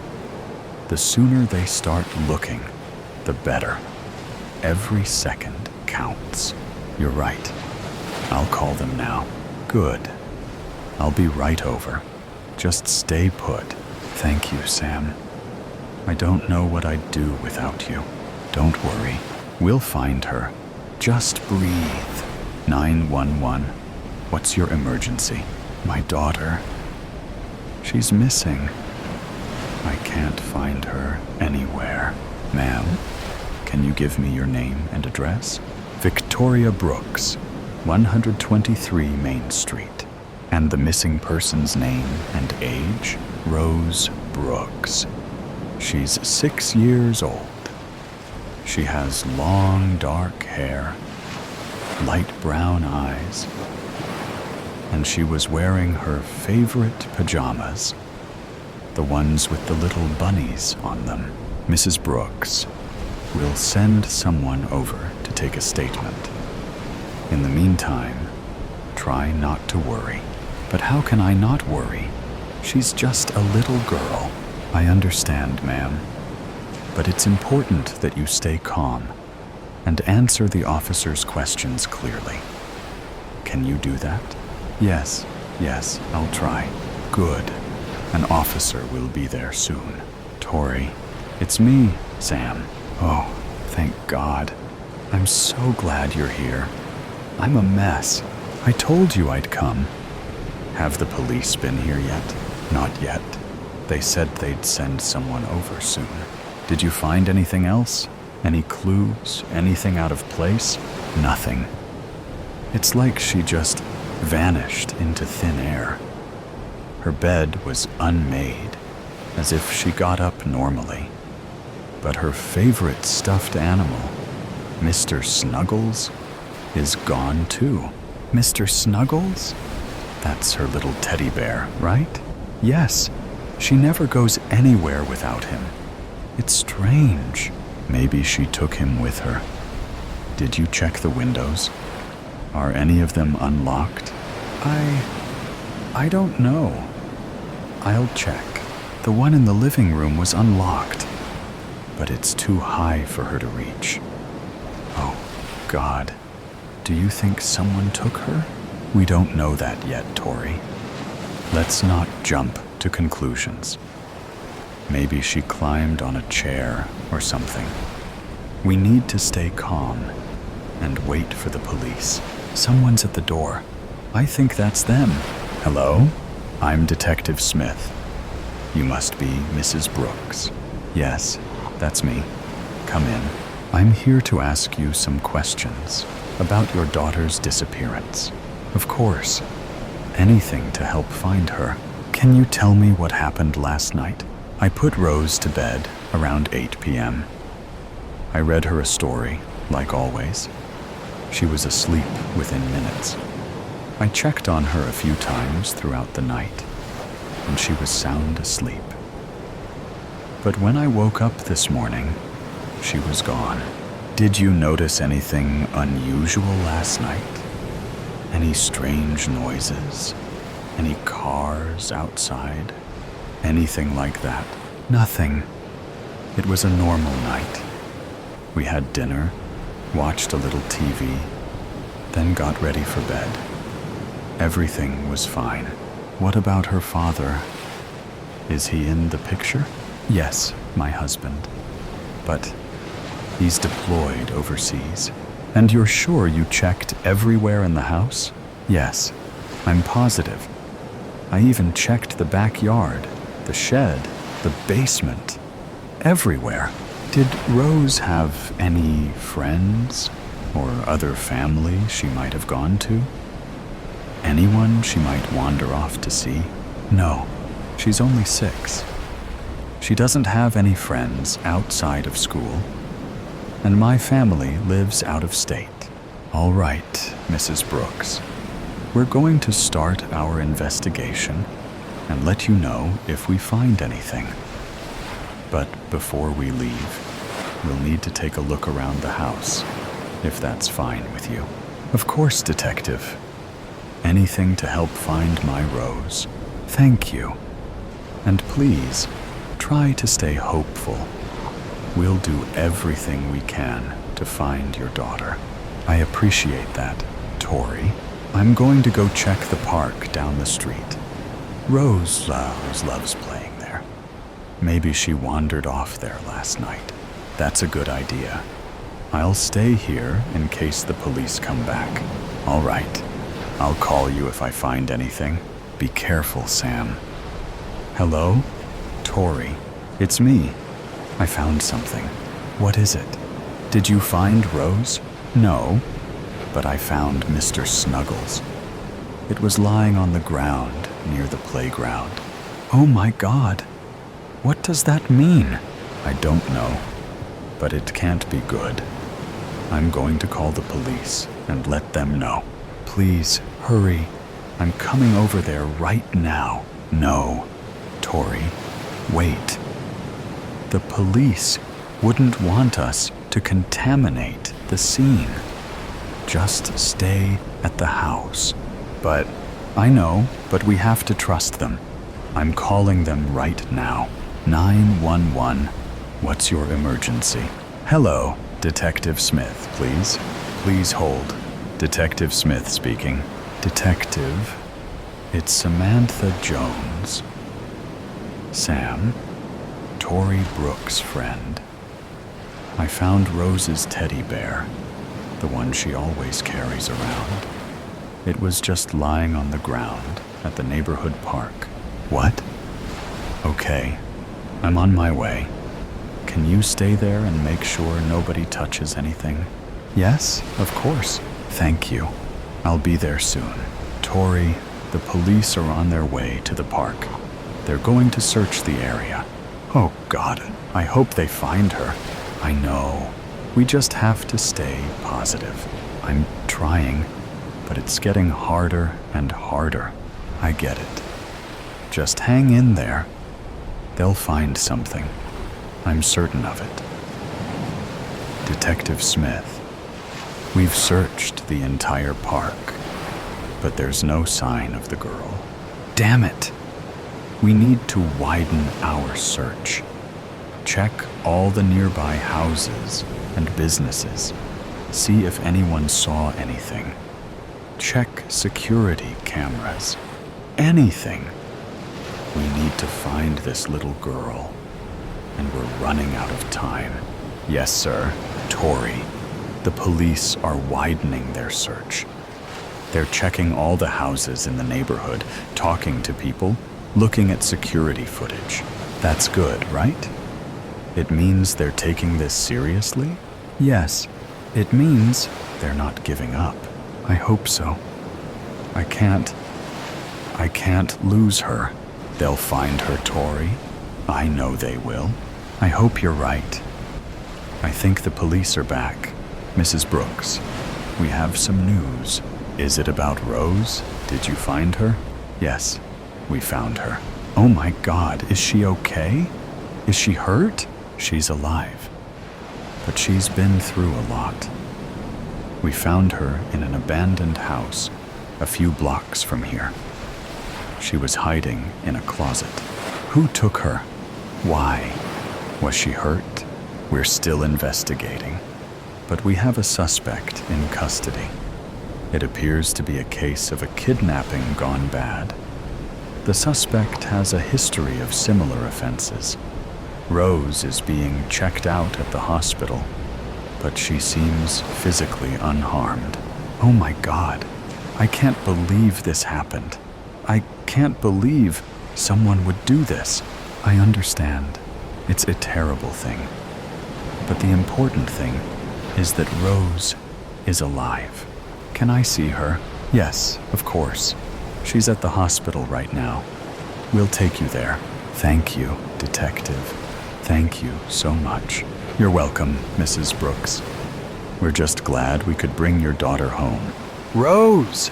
Mommy! Mrs. Brooks. I'm so glad Rose is okay. Me too. I can't believe this nightmare is finally over. I know it's been a long day, but it's a happy ending. Yes, it is. A very happy ending, but frightening nevertheless. We need to get you both home. But first, we'll need to speak with Rose. Detective, Rose has been through a lot. Could we do this tomorrow?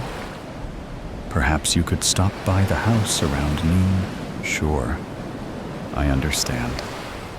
I'll have an officer drive you all home. Thank you. And in the meantime, I'm never letting her out of my sight again. I think that's a good idea. Birthday, fear, and marriage. A toast, she exclaimed, holding up her shot, waiting for the others to follow suit. The two men held up their drinks, clinking and laughing. Happy birthday, she yelled unusually loud. I'm sure the whole bar heard her. The birthday man had the biggest smile, looking happy, appreciative, nostalgic, if nostalgic had a look. He had his head cocked to one side, his whole face lit up, but his eyes were deep and distant. The small bistro table reached up to their chests. Even though the bar was dimly lit, displaying the usual neon beer signs and overhead Pabst Blue Ribbon bar lights, I could still see her cheery outfit. A green sequins top, black jeans, and sandals. She had on those antenna headbands sporting springy shamrocks. They bounced around on her head as she talked and laughed. She looked cute for the beginning of spring and St. Patrick's Day, and that thought sent an electrifying pang through me. The guys beside her had green t-shirts, a typical guy effort. The rest of the bar was a steady buzz of clinking, laughter, and the occasional loud outburst of people becoming intoxicated. I'll be right back, said the girl's voice enthusiastically. as she hopped down from her seat and headed towards the ladies' room. Her blouse reflected the lighting, and she appeared to glide away, her long, dark hair trailing behind. The guys chopped it up, patting each other on the back and carrying on like teens. Brothers? Or father and son? I couldn't recall, but they looked slightly alike. Then I remembered that the big guy had an older brother, so this one must have been his son. "I got another round," the girl in green declares excitedly. She puts down 3 green beer mugs and returns to retrieve 3 shot glasses. I didn't see her leave the women's restroom and felt annoyed. I wanted to make sure I didn't miss a move. I feel a splash on my wrist, and a tall guy with dark hair and light eyes, who must be 10 years younger than me, is smiling at me. "I'm so sorry," he says. "I didn't mean to bump your table." I lick off the alcohol from my wrist, and he smiles wider. "Can I get you another?" "Sure," I say. "A kamikaze, please." He leaves and returns with drinks for both of us. We engage in small talk, but the conversation takes a twist. It starts to get deep, past relationships and family. And finally, he asks, "Are you single?" "I am," I say. "It's only been 3 months, but I feel so free now." "I know what you mean," he concurs. "I've been single for about a year now." Just then, the DJ blasts the perfect dance song, and we look at each other and get up to dance. It is so much fun, I think. I enjoy the sweaty feeling from dancing as my hair sticks to my face and neck. The pheromones in the air with the slight alcohol buzz, the way the room swirls in the dimness, and the vibe of happiness and opportunity in the bar. My body feels like it is moving exactly how I want it to. I feel sexy and elated. After a 25-minute set, we make our way back to the table. The girls I came with are in their corners, talking to their catches of the day. I didn't come for any of this, but I was glad it found me. He walks over to the bar to get us another round, and I bite my lip as I see his arms flex and reach into his pocket for his wallet. He's cute, my type, and he can carry a conversation. He's not an idiot, I muse. As he walks back towards me, I avert my eyes, acting like I wasn't watching him. But then I see Shamrock Girl. She is hugging the big guy, and the one I assume is the son comes in for a group hug. They hold on to each other, appearing like a tight-knit unit. She must be the sister, I decide. I've heard that the big guy has a sister. A kiss near my lip. He's back. My flirty side goes in for a small nibble. He smiles directly into my eyes, and I can tell I got him. "That's so sexy," he glows, after unleashing the shy girl act, engaging in intelligent conversation, being interested in all he says, and validating his masculine gestures. Classic flirting. I arrive at the next step. Teasing. It's not as calculated as it sounds. It comes naturally to me, and I could teach a class as good at it as I am at it. I stare at him as I sip my drink. There is a commotion at the Shamrock girls' table. A group of guys and a couple of girls come in, high-fiving and hugging the 3 family members. I hear loud, "Happy birthdays," and there is camaraderie. It's a celebratory moment. I've had enough! I didn't come for this. I stand up, grab my jacket, which feels heavier than usual, and tell my cutie I need to find my friends. He looks disappointed, and I am struggling to keep my composure. My chest starts to feel tight, and my stomach starts to turn. I feel my heart beating faster, and my hands begin to shake. I feel sadness, then resolve, then the anger. I became blind. I walk to the Shamrock girls' table and stand directly before her.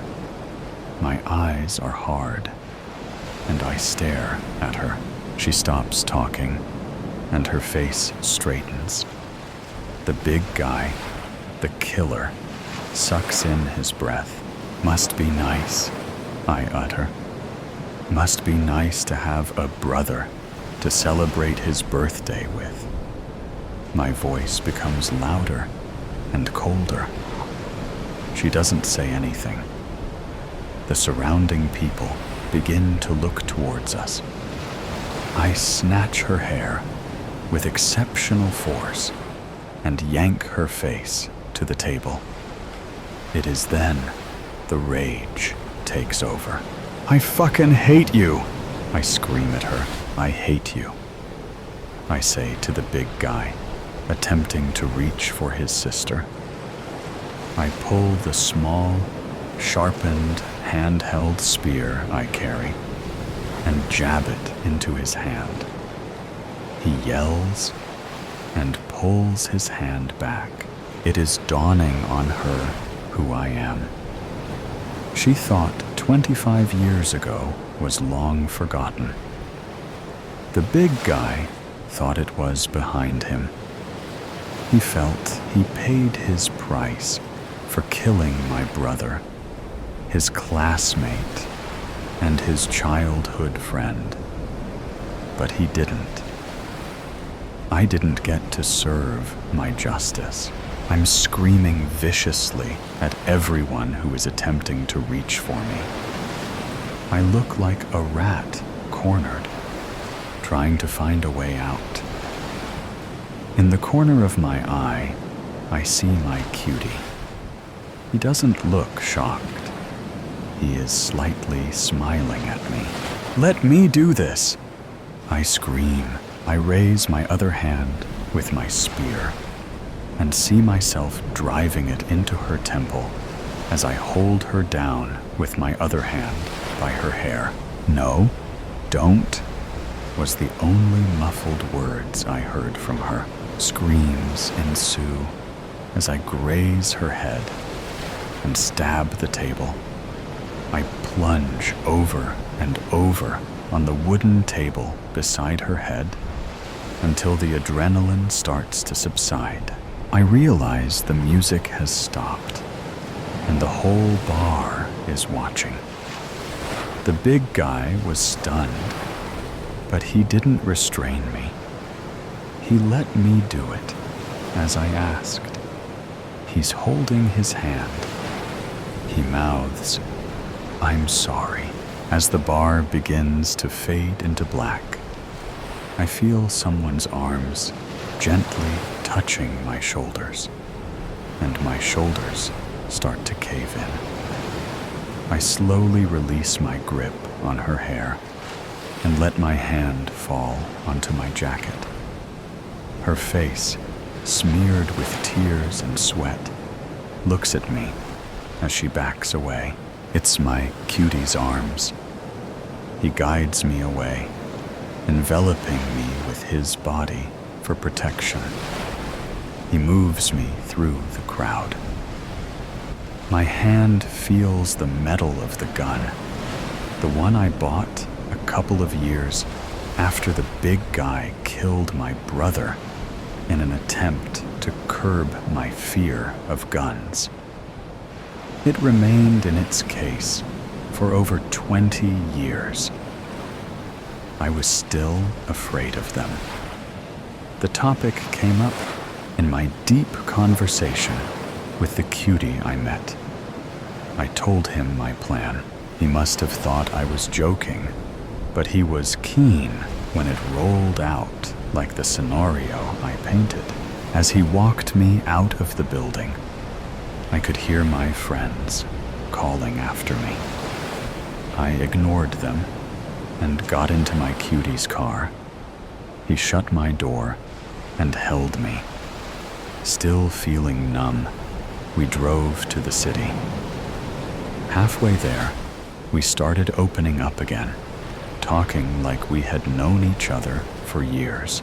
Nothing ever came of that night. Not one thing. There was no police report, and no one ever brought it up. It's almost as if it never happened. I ended up marrying my cutie. He is my soulmate, and I felt complete.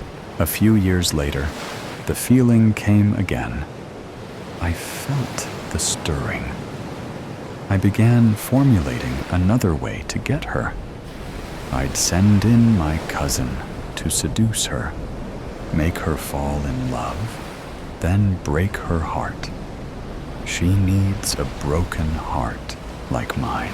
What lies behind her mirror? Detective Sarah Chen stared at the ornate Victorian mirror, its silver surface reflecting nothing but shadows in the dim light of the abandoned mansion.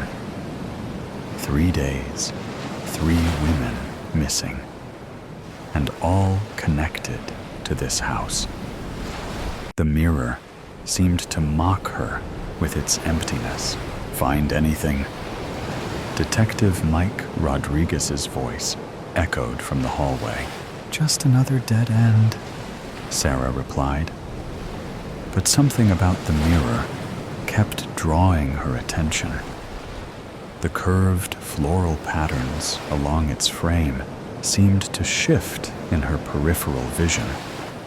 But when she looked directly at them, they were perfectly still. The homeowner's alibi checks out, Mike said, entering the room. He was in Tokyo when the first woman disappeared.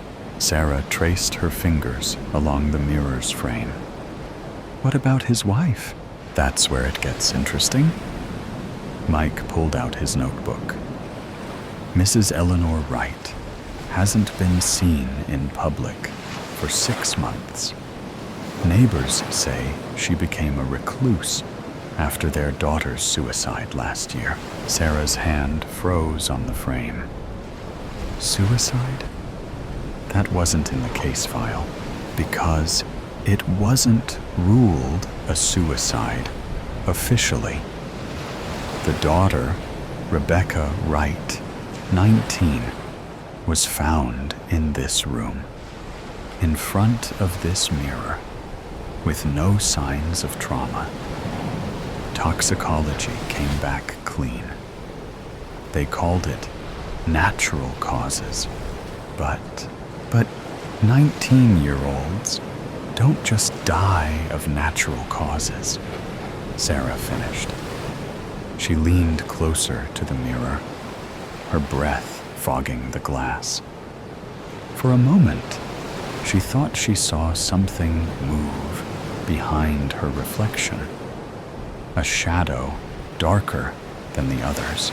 Here's the part that'll give you chills, Mike continued. Each of our missing women reported seeing someone following them in mirrors before they disappeared. their therapists, all noted it as a shared delusion. Sarah stepped back from the mirror. All three saw someone in mirrors, a woman in a black dress, according to their descriptions. They said she would watch them, getting closer each time, but only in reflections, never in real life. The temperature in the room seemed to drop. Sarah pulled her jacket tighter. "We need to talk to Mrs. Wright. Already tried. The housekeeper says she hasn't left her room in 3 months. Won't see anyone. Won't talk to anyone." Sarah's phone buzzed. A text from forensics. "Lab results are in on the dust samples from the missing women's homes. Anything useful? Traces of silver nitrate. And..." Sarah squinted at the screen. "Something they can't identify. Some kind of organic compound they've never seen before." A floorboard creaked behind them. Both detectives spun around, but the doorway was empty. When Sarah turned back to the mirror, she caught a glimpse of movement, a flash of black fabric disappearing around the edge of the reflection. "Tell me you saw that," she whispered. Mike shook his head. "Saw what?" Sarah approached the mirror again, her heart pounding. The frame felt cold under her fingers, much colder than it should be. "We need to get this mirror to the lab. Sarah, it's just a mirror. We need to focus on finding Mrs. Wright. And 3 women are missing, Mike. All saw someone in mirrors before they vanished. Rebecca Wright dies mysteriously in front of this specific mirror. And now I'm seeing..." She stopped, realizing how it would sound. "You're seeing something in the mirror, too?" Mike's voice carried a note of concern. "Maybe you should take a break. You've been working this case non-stop for..." A laugh echoed through the room. High, feminine, and definitely not coming from either of them. Mike drew his gun, scanning the shadows. "NYPD, show yourself." Sarah couldn't move. In the mirror, a woman in a black Victorian dress stood directly behind her. But when Sarah spun around, there was nothing there. The figure remained in the reflection, smiling. "Mike," Sarah's voice shook. "Look in the mirror." He turned, and his face went pale. That's not possible." The woman in black raised a finger to her lips, then pointed to something behind them. Against their better judgment, both detectives turned. A door had appeared in the wall, a door that hadn't been there moments ago. It stood slightly ajar, revealing a silver glow beyond. "Call for backup," Sarah said, drawing her weapon. Mike already had his phone out. No signal. The woman in the mirror laughed again, the sound seeming to come from everywhere and nowhere at once. When they looked back at the reflection, she was gone. But words had appeared in the fog of Sarah's breath on the glass. "Come find us. We need to leave," Mike said, backing toward the room's entrance. "Now." But Sarah stood transfixed by the mirror. In its depths, she could now see multiple figures. Women in modern clothing, frozen in poses of terror, their faces familiar from the missing persons reports. And behind them, barely visible, was Rebecca Wright. mouthing two words over and over. "Help us. The killer isn't Mrs. Wright," Sarah whispered. "It's the mirror. Somehow, it's the mirror." "That's impossible. Mirrors don't kidnap people. Mirrors don't kill. 3 months ago, I would have agreed with you." Sarah's fingers found a catch in the mirror's frame, a small lever hidden among the floral patterns. But look at the evidence: the silver nitrate in their homes, the mysterious compound, the shared visions. What if this isn't just a mirror? What if it's a door? A door to where? Sarah pressed the lever. The mirror's surface rippled like water, and through it, they could hear distant screams. "I don't know," she answered. "But those women are still alive in there, and we're going to get them out." Mike grabbed her arm. "Wait. If this is real, if this is actually happening, we need a plan. We need equipment. We need to move now." Sarah cut him off. "Look, the ripples in the mirror's surface were spreading to the frame, to the wall around it. The door behind them creaked wider, the silver light growing brighter. It's not just a portal," Sarah realized. "It's expanding. If we don't stop it now, it'll take over the whole house," Mike finished. "The whole city." Sarah checked her gun, knowing it might be useless against whatever waited on the other side. "I'm going in. Call for backup if you get a signal. If I'm not back in 30 minutes, I'm coming with you," Mike said firmly. Partners don't let partners enter interdimensional mirrors alone. Despite everything, Sarah smiled. "Ready?" Mike nodded. Ready. Together, they stepped through the rippling surface. The last thing they saw in the normal world was their own reflections, distorting and fragmenting as reality bent around them. Then, they were falling through silver light, the screams growing louder. And somewhere ahead, a woman in black was laughing. The mirror stood silent in the empty room, its surface slowly stilling until it once again showed only shadows. But if anyone had looked closely, they might have seen new figures in its depths. A man and woman in police uniforms, running through an endless maze of mirrors, chasing a figure in a black dress who always stayed just out of reach. And on the wall, in elegant Victorian script, new words appeared in the dust. Who will come looking for them? The suicide shop. The suicide shop. When I first saw Kevin Trask, he was almost naked. Perhaps fully naked in my mind's eye.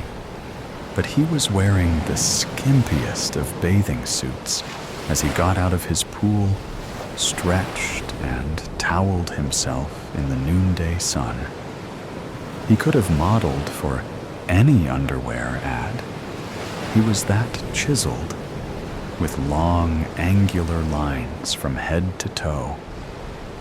I was both disappointed and relieved when he put on a purple silk robe. How appropriate, I thought, for the king of his world.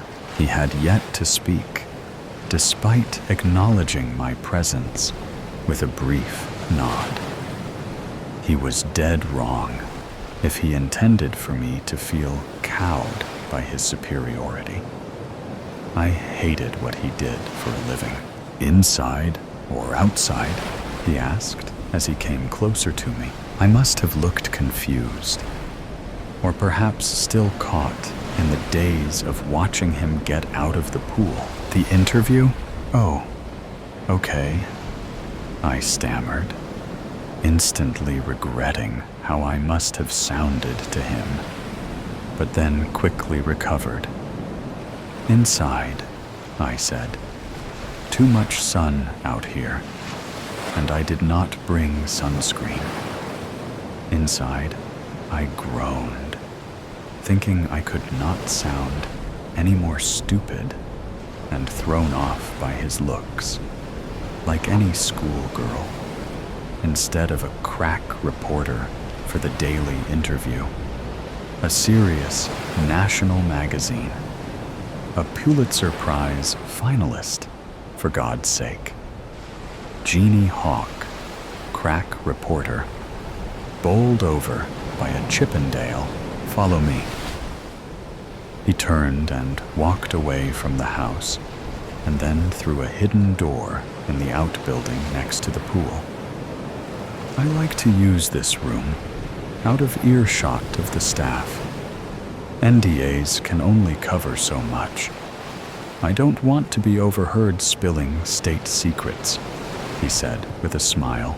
The interview will take about an hour, I said. He sat down and pressed a button on the side of his chair. The wall on the right side rolled away to reveal floor-to-ceiling window panes, revealing a view of the valley and city below. Nice view, I said. Fit for the Lord of all he surveys. He chuckled. I like it. Okay then, Jeannie Hawk, ask away. He got up and went to the wet bar. Drink? Just water. Kevin Trask rarely did interviews, and I wanted to take full advantage of his time. Indeed, other than a few transitory answers at press conferences, he had never given a full interview. I placed my recorder and notebook on the coffee table before me, then dug into my purse for a pen. He watched me as I set up the tools of the trade. Why both? He asked. Why both pen and paper and recorder? I always like backup, I said. I never did trust technology. He shrugged. I do.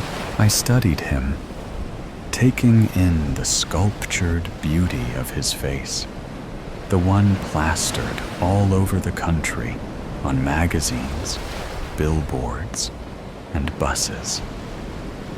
He took you into his eyes, forgiving all, a confessor and father, brother, even lover, all at once, leaving you wanting to do nothing but fall into those eyes and let it all go, listening to his voice as he told you to come find the peace you sought, the release you need, the end you had to have. And here I was, sitting before the real person behind those ads. I shook myself back to the task at hand.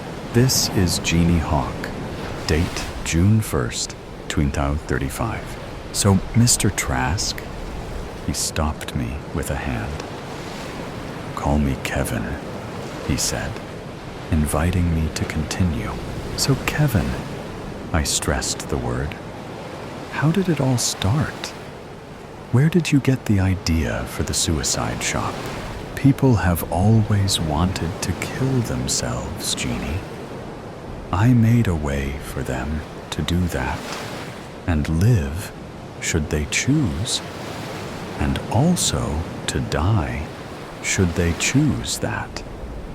It turns out that being able to do that all in one place made for an attractive business.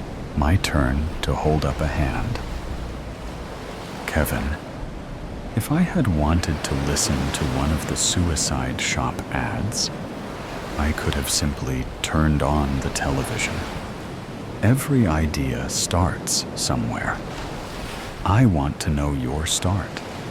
What drove you at the beginning and made you create all this? Trask watched me interminably, emotions playing deep in his green eyes. Then he seemed to come to a conclusion. I walked into the ocean to die, and I did not die. He paused a long second, and then began again. I walked into the ocean to die, to let the waves wash over me and take me away. I thought the pills I had taken with the booze I had drunk would kick in and block any pain. I had been depressed for a long time and wanted it to end. I picked a spot where, when I sat down, the water came up to my neck. Then I waited. Oddly, I did not think about much. I just sat and waited. Perhaps it was the booze and the drugs. I don't know. But what was ahead of me was just a blank. Nothing that held any terror. I fell asleep for what I thought would be the last time. The water would take me, and I would be at peace. When I woke, the first light of dawn glimmered on the horizon. I was now sitting on wet sand, naked, the water's edge now 5 feet behind me. The tide had gone out, not in, and now I was sober and exposed and very, very naked. I raced to my clothes, still piled on the sand. I pulled the shorts on and then slipped back into my hotel room. No one saw me on the beach at that time of the morning. I would have made quite a sight to the old couples who strolled the early morning hours on the sand, hunting for shells and health. You cannot imagine how foolish I felt, both lucky and a total failure simultaneously. The odd thing was that I no longer wished to die. My depression was gone, lifted from me like a weight that held me down. I felt light and released and did not fear the future. He stopped, not looking at me, lost in thoughts of long ago. I asked, "If you did not want to die anymore, then why did you start a company that provides suicide as a service?" He returned to the present, looked at me with those eyes that poured deep into my soul, and smiled. "Have you ever wanted to kill yourself, Jeannie?" "Of course not," I said, perhaps a bit too briskly. "I don't believe you. Most people want to, at least once at some point in their lives, only to be stopped by circumstance or fear. Morality offers only partial protection. When you do it, it seems like a good idea at the time." I never forgot that. I had truly wanted to die. I had no reservations, and yet I did not die. And in that not dying, my life was given back to me. I went to work in various businesses, creating a living for myself and doing very well. I watched as society's attitude toward suicide changed, and a new movement started. My life, my body movement swept the country, sometimes not easily, but it continued to grow. People had become tired of being told what to do, no matter whether it meant being told what to do to live or being told what to do to die. They looked at it like a new war of independence, and they won. Congress eventually passed the My Life, My Body Act, making suicide legal. I helped, worked for the movement, and gave my money and time. I had a plan that I had ready for the time that came.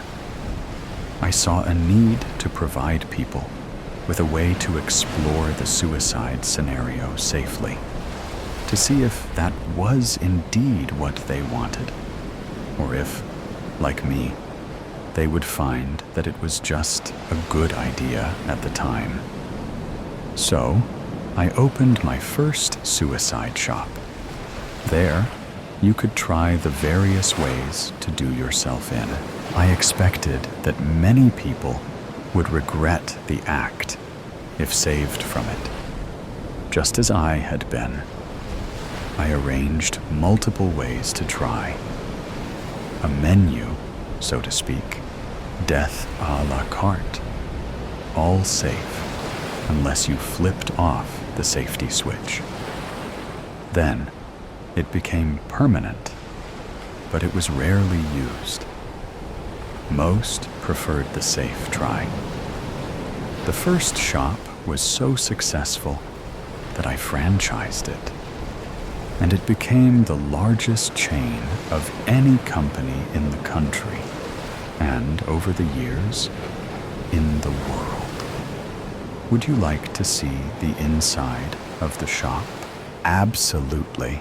I followed him out of the house, down to a parking area with a large blue Rolls-Royce and a red Lamborghini. The chauffeur was waiting by the Rolls, and I expected him to get in that one, but he crossed the parking lot floor and held the door of the Lamborghini open for me. I like to drive. Do you feel you are doing all this for the money? I asked when we were driving. He just looked straight ahead, weaving in and out of the traffic, expertly guiding the car. I thought I saw a small curl in the corner of his lips, just the beginning of a smile. That's an old gambit. Not very inventive, and surely you can come up with better. I provide a service. Others could do it as well, but I think my way gives people a chance to reconsider, to change their minds, and not complete the task if they are not truly committed. True, I said. What about those who come back repeatedly? Are they not adrenaline death junkies, getting ever closer to the deed to keep getting high? This time, he did not smile. Off the record? Okay, I answered. I have worried about that. At first, it was just a blip on the data screens, but at least there was a distinct uptick in the repeat visits. There may be a sexual adrenaline component to it. How often have you done it? I asked. Many, many times. I sensed that there was more he wanted to say, but he just added, "It does make the bottom line look good. Do you have much security?" Oddly, not much. But we must guard the cars. We never know which trip could be their last. I let them park on site. Public lots complained about the abandoned vehicles. He parked the car, and we got out. We went to a private elevator, then up 4 floors, and then out to a large room. A hallway led out from it, in 4 different directions, each lined by large glass doors on either side.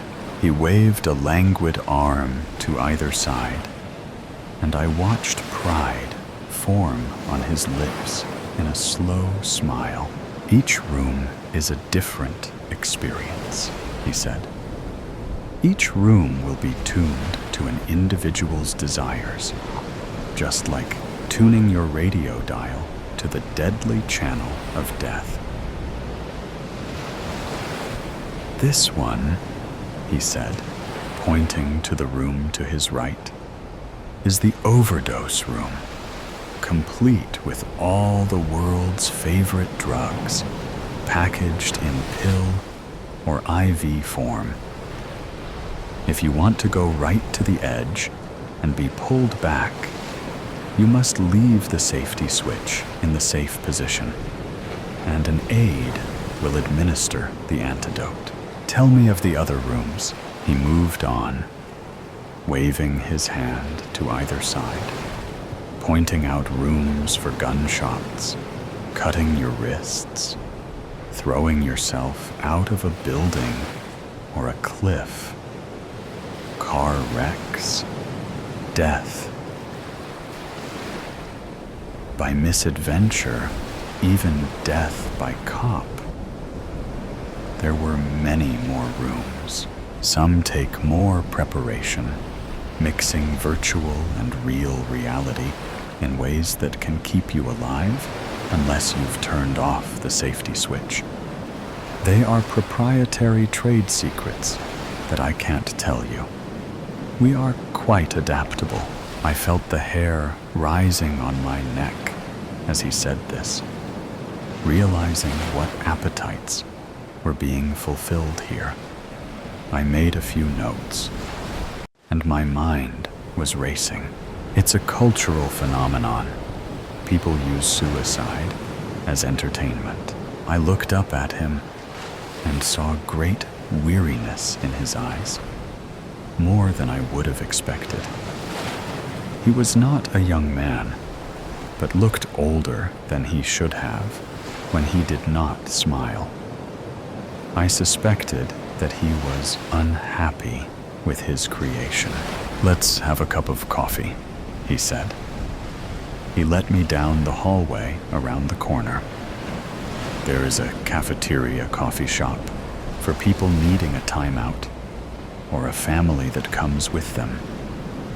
Usually, if they bring family, they don't take the final plunge. Most of the time, they do that alone. He sat me down at the table and brought us each a cup of coffee. Mine was exactly what I wanted. Heavy duty, with lots of sugar. I wondered if he had been researching me.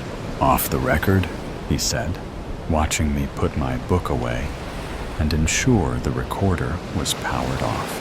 The rest of our discussion should be off the record, as it might be bad for business. Going back to our previous discussion, people often ask why the person kills themselves. As I told you, I've always said that it is because it seems like a good idea at the time. The premise of my business was to have a way to explore that and find out if that's what you really wanted to do. Once the laws were changed and suicide became legal and a recognized right, it took on a life of its own. As you know, I have thousands of suicide shop franchises worldwide and gather data on the people who do it themselves. At first, it was a small number, but most people seemed to be looking for experience without true motivation. I've noticed, though, that the more you try, the more you return. And the more they return, the closer they get to the end. I believe you're right. Those people have developed an addiction. What is not known is that more people have died in the last 3 years of my shops than in all the wars the world over in those 3 years. To quote that old line, I have become death. He chuckled mercilessly. Beware of unintended consequences. Can you stop it? I said. He looked at me and smiled, but the smile seemed to have the weight of the world in it, preventing it from ever becoming full. Turn your recorder back on. Let's finish the tour. You know I've never given an interview like this before. You may win a Pulitzer. We went to the last room. Inside the center of the room was a guillotine, one of my new additions.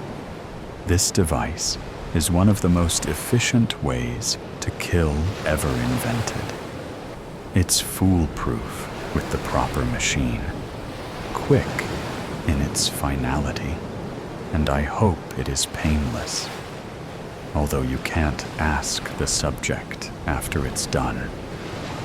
Of course, it has a safety switch. And as with all the rooms, I can measure all the physiologic signs right up to the actual death moment.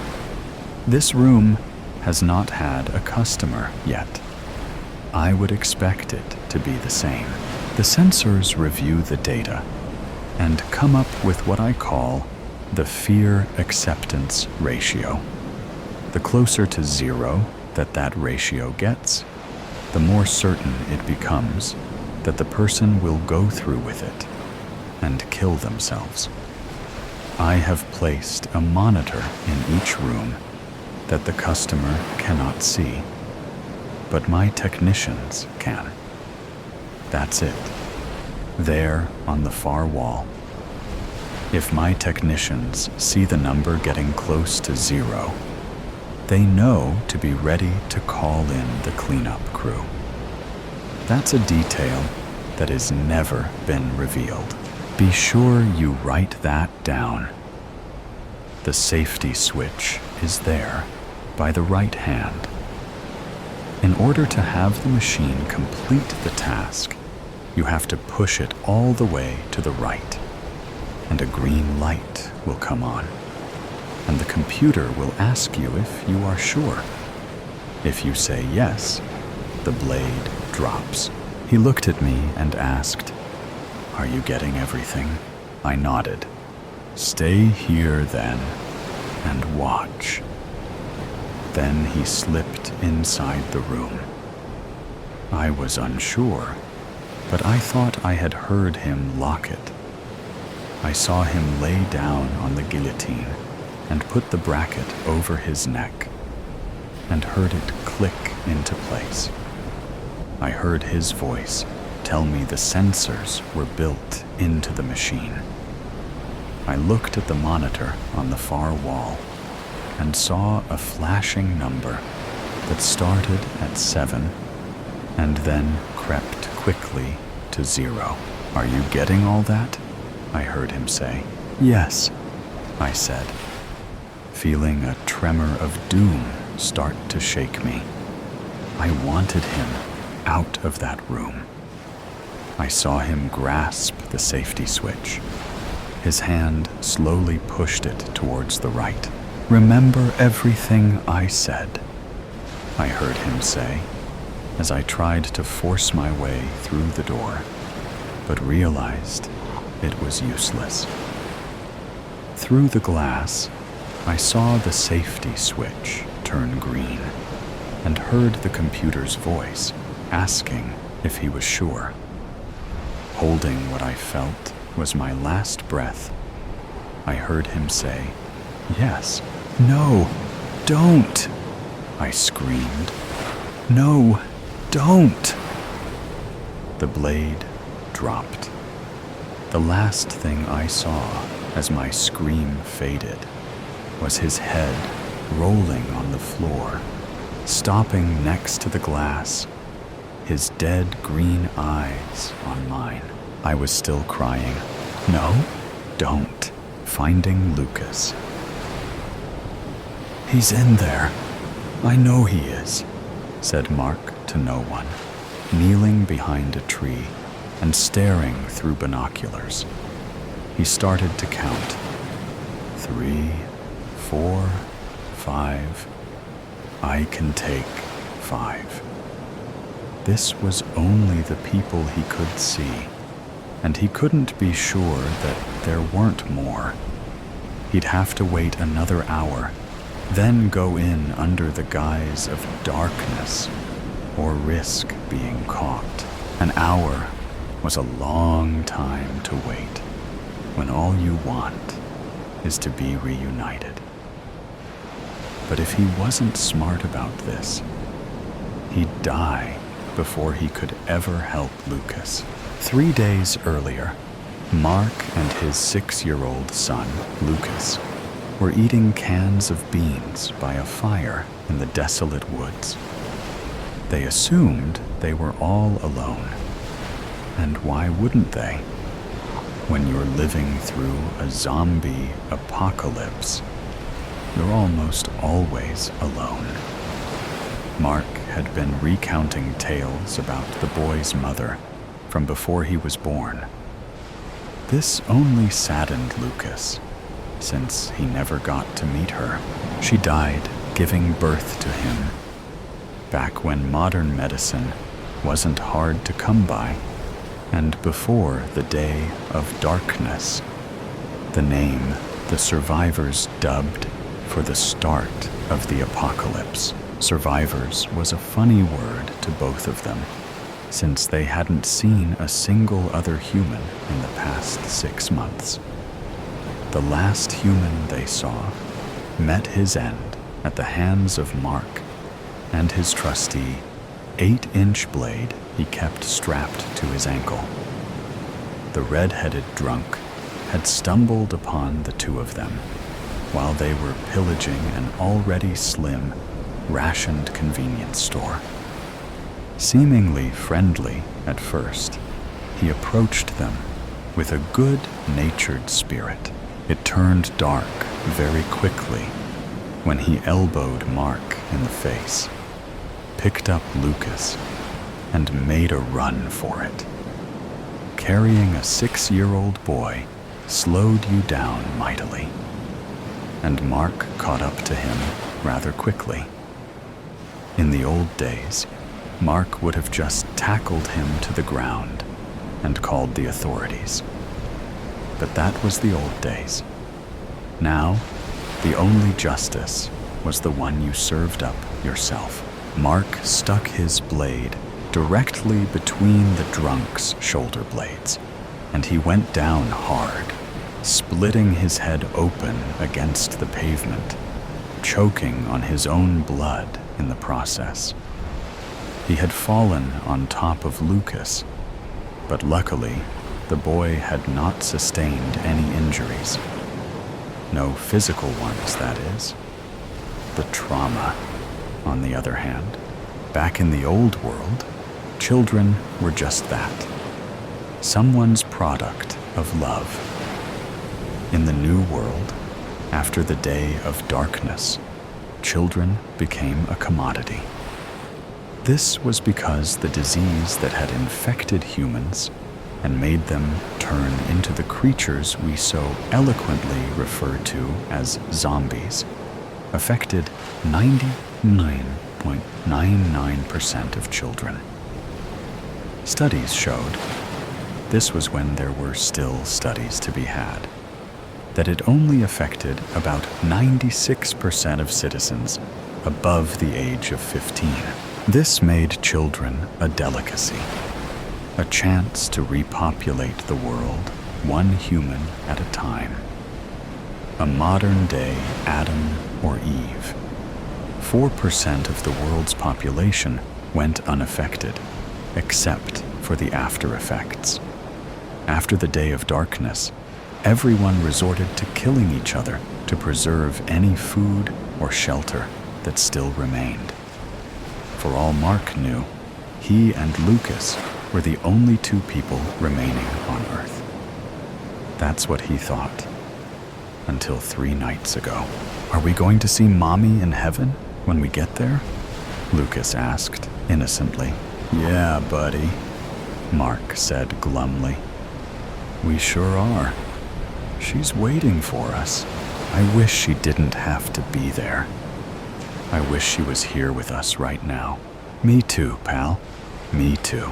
They sat in silence, listening only to the crickets singing their nightly ballad and the sound of the spoons scraping against the bottom of the cans of beans. But then, crack. A twig snapped.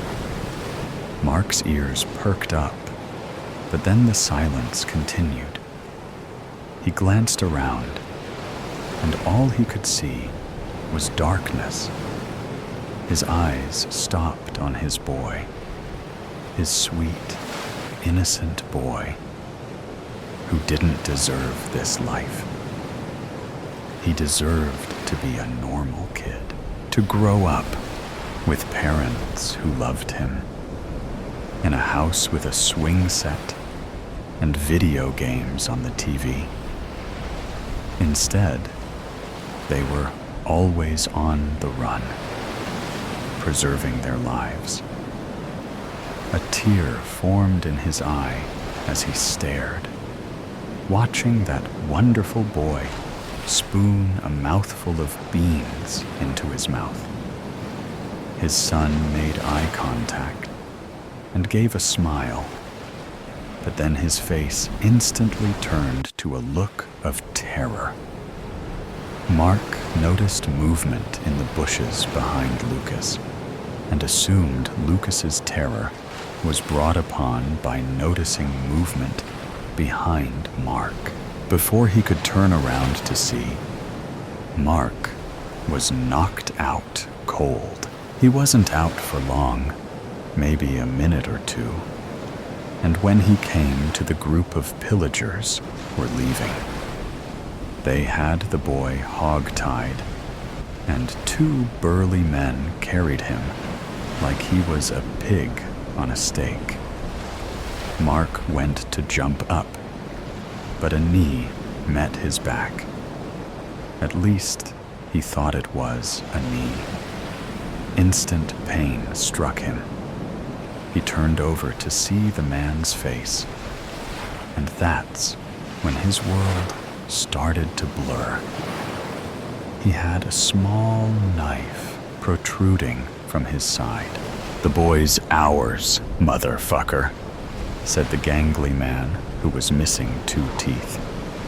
Go to the clearing now. Mark passed out. That had been 3 days ago.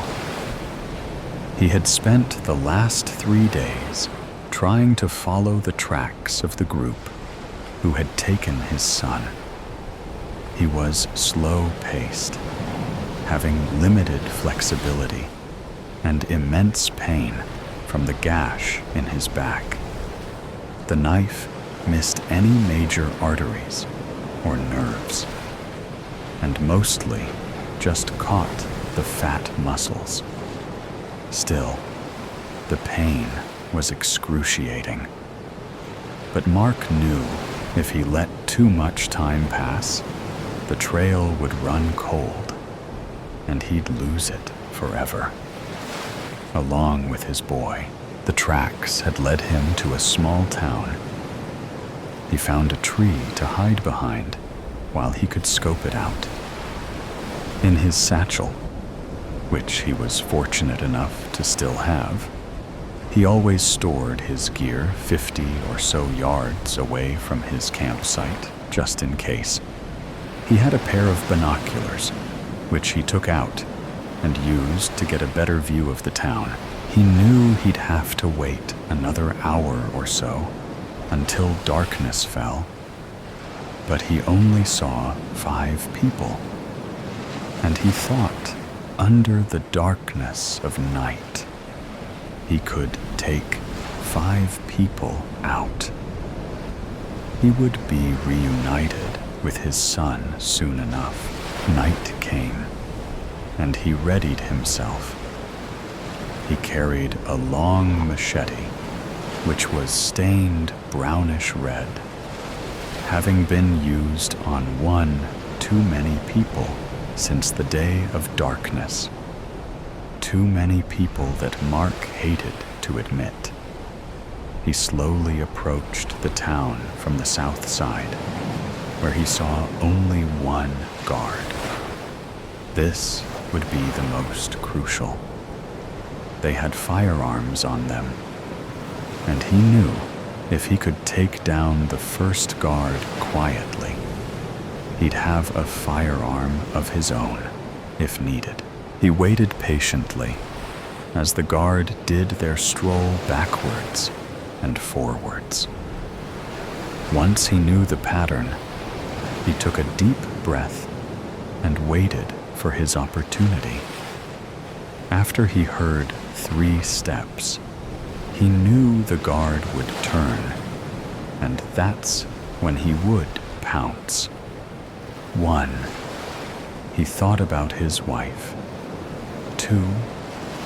He thought about Lucas, scared and alone. 3. He knew it was time to pounce. Mark jumped out from behind the wall, and the guard turned around instantly. The guard went to scream, but Mark brought the machete down rapidly into his neck, spraying a fresh coat of blood all over Mark's face. The guard went down without a minimal thud. Mark picked up the AR-15 rifle and slung it over his shoulder. He was just getting started. Taking down the next 2 was easier than he anticipated. When someone had a gun and they were standing guard, you'd assume they were a trained soldier. Sometimes, even Mark forgot that they were living in this desolate world. And these were just normal people who had normal jobs and normal lives before the world went to shit. He himself had been a CPA, and now he'd branded himself a modern-day Rambo. The world had changed, and everyone had to adjust. These 2 guards, 1 man and 1 woman, didn't even realize he was there until it was too late. He had grabbed the woman's mouth from behind while swinging the machete upwards towards the man, slicing from the bottom of his protruding gut right up to his chin, killing him instantly when it sliced his jugular. The woman fought, but Mark snapped her neck, killing her instantly too. 3 down and 2 to go. He had to find Lucas. Slowly, he tiptoed around the town, looking into empty house windows and around corners, until he finally saw a fire pit with 3 people sitting around it. They were enjoying dinner and joking and laughing. He recognized 2 of them immediately. The 2 bigger ones were the 2 who carried Lucas away. They had Lucas somewhere, and he intended to find out where. He approached them from behind, AR-15 raised at the biggest of the 3, set in his sights. He got as close as he dared before making his grand entrance. As soon as he stopped, he shot the tall guard sitting on the left of the fire straight through the head. The other 2 were startled. "Don't fucking move!" Mark shouted. They didn't. Both men raised their hands, but didn't dare turn around to face their attacker. Mark flanked them on the left, rifle raised, and aimed at them until they were in eyesight. "Where's my son?" the third man said. "Mister, I don't know what." Mark shot him in the forehead, and his body collapsed with a thud. The remaining man, the second guard, perked up stolidly, trying not to show any fear or weakness. "Where is he?" Mark said, anger trembling in his voice. His finger was pressed on the trigger with enough force that at any second the bullet could discharge. But he stood firm. "Where?" The man picked up a piece of meat from his place and took a bite. He smiled at Mark, then said, "This was his leg. It's delicious." Mark instantly felt numb. They had cooked and ate his son. This is what the world had come to. No, he couldn't believe it. The man was just trying to mess with him. And then the man started to laugh, slightly at first, then harder and more wildly. "No," Mark said, and pulled the trigger. The man's top half of his head was ripped off, and he fell backwards. Mark approached and stood over his body, then emptied the clip bullet by bullet into the man's chest. He was sobbing as he did it, and continued to pull the trigger until he heard that fateful click, click, click of an empty chamber. He fell to his knees, and that's when he felt the pang of steel press against the back of his head. The man who stabbed him, the gangly man with 2 teeth missing, was pressing a pistol against the back of his head. "Well, looky here. Back from the dead, I see. And from the looks of it, you're angry and taking your vengeance." The man looked around at all his dead friends. "That wasn't very nice. Now was it? You killed my son, cooked him, and ate him," Mark pleaded through tears. "And I'm supposed to be nice?" He was breathing heavily, angry and full of adrenaline. "Ain't I am? Boy, we ain't cannibals here." Mark got a spark of hope, reached stealthily into his ankle holder, and pulled out the 8-inch knife he kept there. When he could tell the man was distracted, looking at his dead friends, Mark dove right, swinging his left arm up to hit the man's arm and knock the gun away. At the same time, he came across with his right hand, slicing at the man's legs, instantly causing the man to go down, shrieking in pain. Mark jumped on his back, wrestled him fully to the ground, and grabbed a tuft of his hair. He yanked back and pressed his blade against the man's neck. "Your man just admitted to it," he screamed. "He was trying to get under your skin," the man pleaded. "Please, I'll tell you where he is. Just don't kill me. Please." Mark pressed the knife harder against the skin, and the man could feel the cold steel pierce the thin skin in his neck. "You have 10 seconds, Mark said. "How do I know you ain't just gonna kill me?" after I tell you?" the man asked. "You have my word.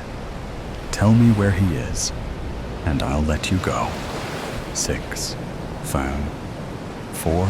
Okay.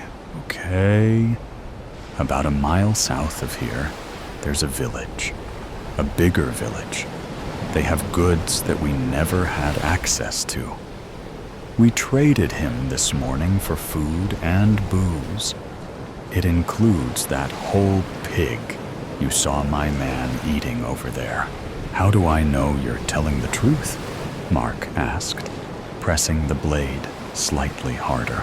"My pocket," the man choked. "There's a written bill of sale in my pocket."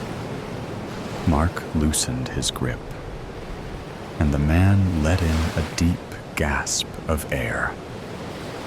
"It includes 2 more restocks of supplies over the next 3 months. Your boy was worth a hell of a lot to a village looking to build the world over again." He heaved, trying to catch his breath, and coughed. Mark reached into the man's pocket and grabbed the paper. He was telling the truth. "How many people in the village?" Mark asked. "I don't know. 20, 25 maybe." Mark had what he needed. "Take the paper and use it to barter for your—" Mark slit the man's throat before he could finish. Blood oozed from his throat at a rate Mark had never seen. The man went limp, and Mark stood up. He spit on the man's back. "Go to the clearing," he said, then kicked the man's lifeless body. Lucas was alive, still lost, but alive as far as he knew. He was in a village a mile away, with 25 people guarding it. He'd need weapons. He'd need rest. He'd need courage. Mark gathered up all the weapons and ammo he could find in the town and brought them into one house. He cleaned everything, loaded everything, and made his plan. He'd sleep, heal, and rest. Then tomorrow, he'd get his son. One way or another, he'd get his son. The burial of the bottle. It was a hot summer evening when the doorbell rang at Steve's residence. Carol, a young and ambitious journalist, stood on the porch, her eyes filled with a mixture of determination and unease. She had been investigating a sensitive case for months, and the trail had led her to this unassuming suburban home. As the door opened, Carol was greeted by a middle-aged man, his face etched with a weary expression. "I'm Carol, the journalist from the Daily Tribune. I was hoping to speak with you about a matter of great importance." The man hesitated for a moment, then ushered her inside. "Come in, please. I've been expecting you." Carol followed him into the living room, her senses heightened, aware of the gravity of the situation. He gestured for her to take a seat, and she obliged, her notebook and pen at the ready. "I know why you're here," he began, his voice low and somber. "The truth is, I've been dreading this day for a long time, but I suppose it's time to finally come clean." Carol leaned forward, her eyes fixed on the man before her. "I'm listening. Whatever you tell me, I promise to handle it with the utmost care and discretion." He took a deep breath and began to recount the events that had unfolded years ago. Events that had haunted him ever since. It had started with a simple mistake, a moment of carelessness that had spiraled out of control. Steve, a respected accountant in the community, had been tasked with overseeing a large financial transaction for a client. In a moment of weakness, he had succumbed to temptation and diverted a portion of the funds into his own personal account. At first, he had justified it to himself, telling himself that it was a temporary loan, that he would pay it back before anyone noticed. But as time passed, the guilt and fear began to consume him. He knew that if the truth were to come to light, it would not only ruin his career, but also shatter the trust of his family and the community he had worked so hard to build. As the months turned into years, Mr. Steve lived in a constant state of anxiety, always looking over his shoulder, terrified that the truth would eventually come to light. He became withdrawn, his once vibrant personality replaced by a haunted, guarded demeanor. "I thought I could get away with it," he confessed, his voice trembling. "I thought I could make it right. But the more I tried to cover it up, the deeper I sank. I became a prisoner in my own life, always afraid that the walls were closing in." Carol listened intently, her heart heavy with the weight of the man's confession. She could see the toll it had taken on him, the years of guilt and fear etched into his features. "What happened next?" she asked gently, her pen poised to capture every detail. Mr. Steve's gaze drifted to the window, as if he were reliving the events in his mind. "It all came crashing down one day when my client discovered the discrepancy in the accounts. He threatened to go to the authorities, and I knew I had to act fast." He paused, his hands trembling slightly. I made a decision that I will regret for the rest of my life.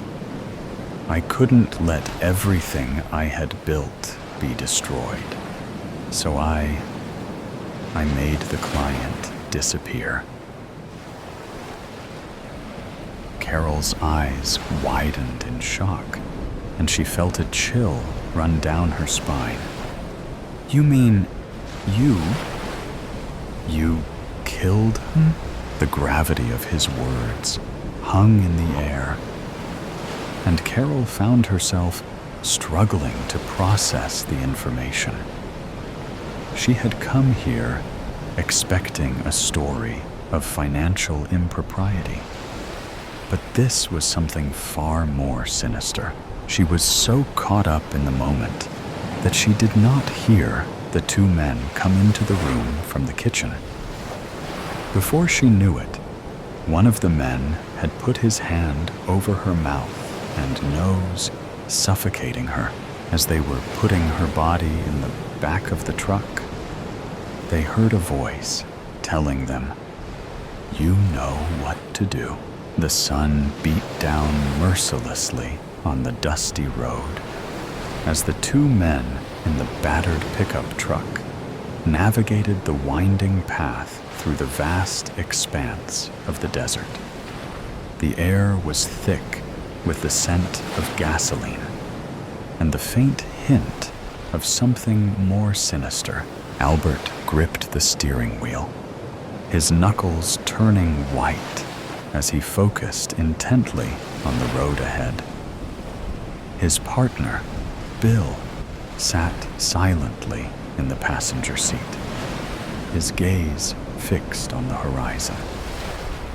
Neither of them spoke, the only sound filling the cab being the rumble of the engine and the occasional crunch of gravel beneath the tires. As they drove, the landscape around them transformed from the sparse, scrubby vegetation of the desert's edge to the vast, undulating dunes that stretched out as far as the eye could see. The heat was oppressive, and sweat beaded on their brows, but they pressed on, their destination etched in their minds. Albert's thoughts drifted to the events that had led them to this moment. It had been a job like any other, a simple task that they had carried out countless times before. But this time, something felt different. Perhaps because they had never killed a woman before. Now, they were tasked with the grim duty of disposing of the body, a task that weighed heavily on their minds. They had chosen this remote location, far from prying eyes, to carry out their macabre task. The desert, with its endless expanse and unforgiving terrain, was the perfect place to bury their secret. As the truck rumbled on, Albert's gaze drifted to the rearview mirror, his eyes scanning the horizon for any sign of pursuit. But the road behind them was empty, save for the occasional tumbleweed that danced across the asphalt. The minutes ticked by, and the sun began to dip lower in the sky, casting long shadows across the dunes. Finally, Albert spotted a small, weathered sign in the distance, indicating their turnoff. He slowed the truck, steering it off the main road and onto a narrow, winding path that led deeper into the desert. The going was rough, the truck bouncing and lurching over the uneven terrain. But Albert navigated it with the skill of a seasoned driver, his eyes fixed on the task at hand. Bill remained silent, his hands gripping the door handle as they navigated the treacherous path. After what felt like an eternity, the truck finally came to a stop in a small, secluded valley. The men stepped out, their muscles aching from the long drive. They surveyed the area, their eyes scanning for any signs of life or prying eyes. Satisfied that they were alone, they set to work. Grabbing a shovel from the back of the truck, they began to dig, their movements methodical and efficient. The sand was hot beneath their feet, and sweat poured down their faces as they worked in silence. The sound of the metal blade cutting through the hard-packed earth echoed through the valley, the only sound breaking the eerie silence. As they dug, their thoughts drifted to the life they had taken, the weight of their actions bearing down on them. They had both been in this line of work for years, hardened by the violence and the constant threat of danger. But this was different. The hole grew deeper, the pile of displaced soil growing ever higher. Finally, After what felt like an eternity, they reached the desired depth. They both hesitated for a moment, staring down into the darkness. But then, without a word, carefully, they lowered the body into the grave, their movements slow and deliberate. Once the body was in place, they began to fill the hole, their shovels biting into the earth with each thrust. The task was arduous, the hot sun beating down on them as they worked. But they pressed on, driven by the need to erase any trace of their crime. As the last of the soil was packed down, they stepped back, surveying their handiwork. The grave was indistinguishable from the surrounding landscape. The only sign of their presence, the faint tracks left by the truck. Satisfied that their task was complete, they turned their attention to the final step, the burial of the bottle. This was a ritual they had performed countless times before, a way to mark the end of a job and to ensure that their secret remained hidden. Carefully, they dug a small hole at the base of the grave, just large enough to accommodate the bottle. They placed it inside, the glass glinting in the fading light, and then covered it over, ensuring that no trace of their presence. Ambition. "Arms up," the man said. A smile touched my lips, and I did as I was told. I knew that I'd fucked up. There was no denying it.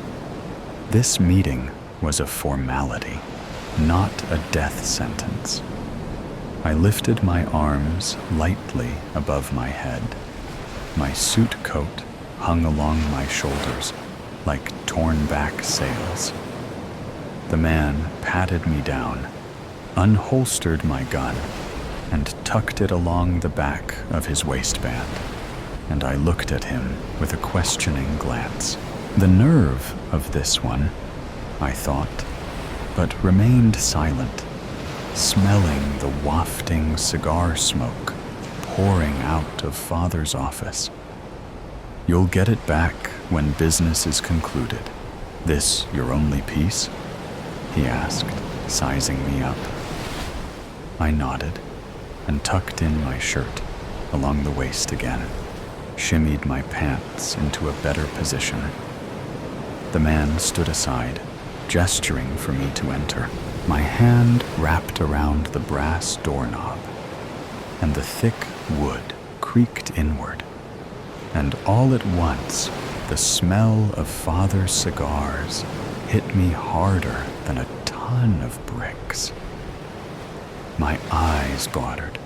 Making my way inside through the haze reminded me of the night we went down to the docks to pitch the body of Lenny Chesnetter over into the dark water. "Not me," Lenny's voice echoed in my mind. "I didn't do nothin'. I swear it." "Nothin', I tell ya." The gunshot always sounds louder when it isn't you pulling the trigger.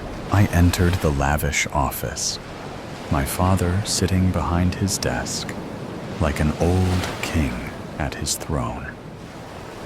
And to the chair along the right of the desk, my brother, turning his head to look at me. Even for all the years since the day of his automobile accident, I can never get used to the sight of that scar. A jagged line running along the left temple toward the middle of the cheek. "Have a seat," Father said. I listened to my shoes clacking across the hardwood, listening to the sounds of the door shutting behind me, but didn't have to look back to know that the man outside had done it. Other scents were mingling in the air, Father's cologne, as well as my brother's. One of the housekeepers had set up a bouquet in this dark room, as if it had seemed to mask the constantly wafting cigar smoke drifting up toward the ceiling. It didn't. I found the open chair to my father's right diagonal from his spot behind the desk, and took the wide way around, pulling the chair back so that the three of us now sat almost in a perfect triangle. I did this because whatever bad water had been spilled between my brother and me, I wasn't in a fighting mood. Maybe it was the Irish in me, some instinctual thing to wanna fuck strange women and fight all the goddamn time. My brother scoffed at this, gusting his air, and flapped his coat back to the center of his torso over the velvet blue vest beneath. A single gold chain clipped to one of the buttonholes, the same pocket watch I gave him for Christmas 2 winters ago. I sat with ease and crossed my right leg over the other. "Let's get down to it, boys," Father said. "Which one of you did it?" There was silence for a moment. My brother and I exchanged a glance, not saying a word. "All right, if that's how you want to do it," he said, pulling back one of the desk drawers and withdrawing a Colt 1911 .45 semi-automatic pistol. He thumbed back the hammer and pointed at me. "Which one of you sons of bitches killed Jimmy Booker?" "Oh, you think I fucking did it, do ya?" I asked with a sneer. "Go on then, shoot me. Get it over with," I said, resting my hands along the armrests. In truth, I didn't give a shit one way or the other. I looked over at my brother, trying to read his expression, but he sat there with a calm that I'd only ever seen a few times before. For once, I was the loose cannon here. For once, I was the one losing my mouth, when what I needed to do was shut the fuck up. "Why don't you point the gun there?" I said, pointing at my brother. He's always the one stirring up problems in this family. Put one right between his fucking eyes and let's get this thing over with. The sound of the gunshot was deafening. I flinched at the recoil and, to my amazement, realized that I'd still been alive. My eyes widened as a smile crept onto my face. I looked at Father. The gun had been pointed upward, and the muzzle drifted a thin line of smoke from the barrel up to the ceiling, where it mixed with the wafting cigar smoke. "Are you fucking crazy?" I asked, sitting forward. My foot dropped to the hardwood floor with a thud. "You know how many coppers walk these streets?" I asked, squinting at him. "I own the cops," Father said with a smile, and set the gun down atop the desk there, where it sat pointing between both of us, and not at one of us in particular. Father picked up his cigar and gently rounded the ash from the lit end, brought it to his lips where he bit down lightly, perching it along the corner of his teeth. "I'm gonna ask you both again. Which one of you did it?"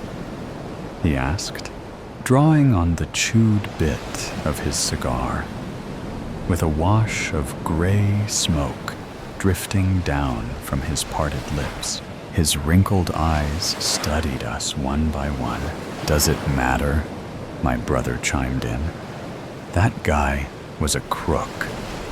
Bookie or not, he's been stealing from us for years." "Not us," he said. "From me. And I know that he's been doing it. But what both of you don't know is that Jimmy Booker has been fixing bets for the better part of the last 2 decades.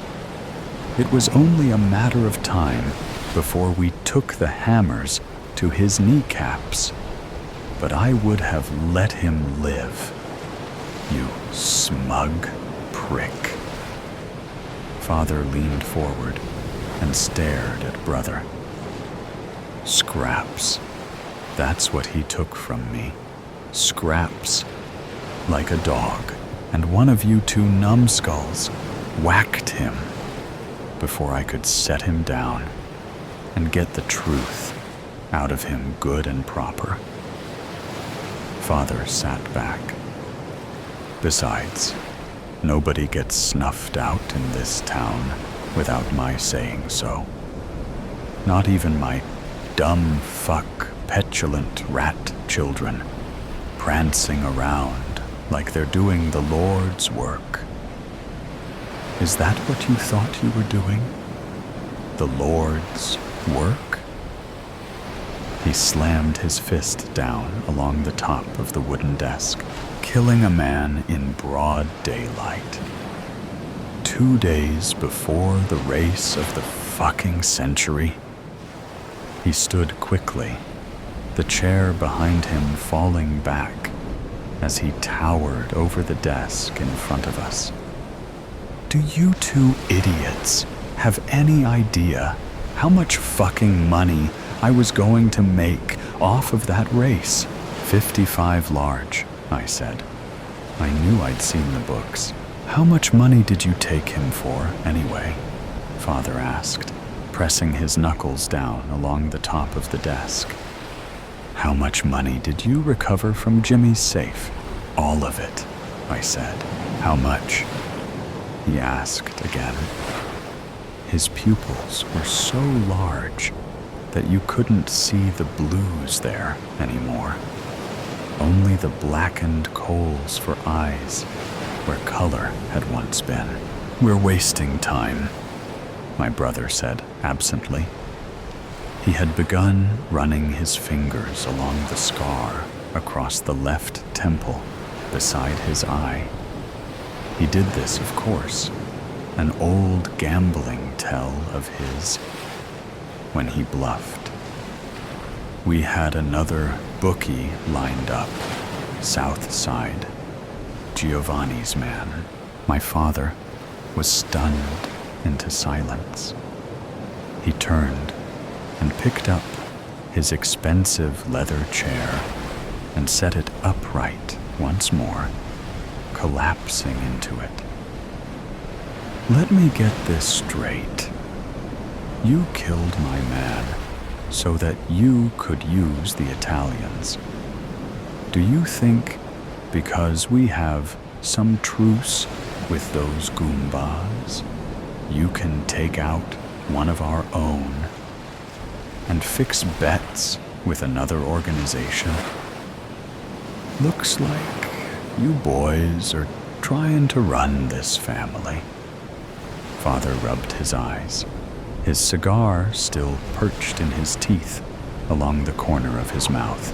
He breathed in deep, the cigar cherry lighting up the inside of his palm, and he pulled it from his lips, curling an index finger around it, wet and gnarled. His hand perched along the armrest, a thick line of smoke wafting from the end of the half-chewed cigar. "You boys will be the death of me," he said with his eyes closed. He turned to look first at my brother and then at me. "What gave you smartasses the bright idea to fix bets with the Italians?" My brother glanced at me and then back to Father. "Because it's our time to move on their territory. The Italians are weak. They lost 3 good men to bank robberies, another 2 to the bombing last month." My father's eyes glinted. Between the 3 of us, none of us saying the thing there beneath the surface. That father had been orchestrating the bombings. There had been dozens in the months past. He'd been killing off the Italians from whatever shadows that he'd been operating in, beneath the guise of a truce all this time.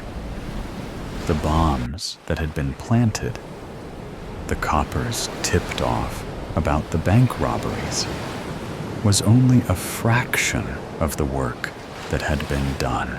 Explosives were planted in engine rooms, aboard steamers, docked in Boston Harbor, prized fighters dying suddenly from arsenic. There was a level of depravity not spoken of within this room, and between the 3 of us, nobody had said a word. "Why, Jimmy?" Father asked. "Why in all of this did you take out my very own fucking bookie?" I sat forward, an elbow cocked behind me along the armrest. "Because Jimmy wasn't who you thought he was." I stared across the desk. My brother shifted beside me. "Jimmy wasn't just fixing bets for you. He was fixing them for the Italians at the same time. He might have been taking crumbs from you over the years, but he's been raking it in hand over fist with the Italians for a decade or more.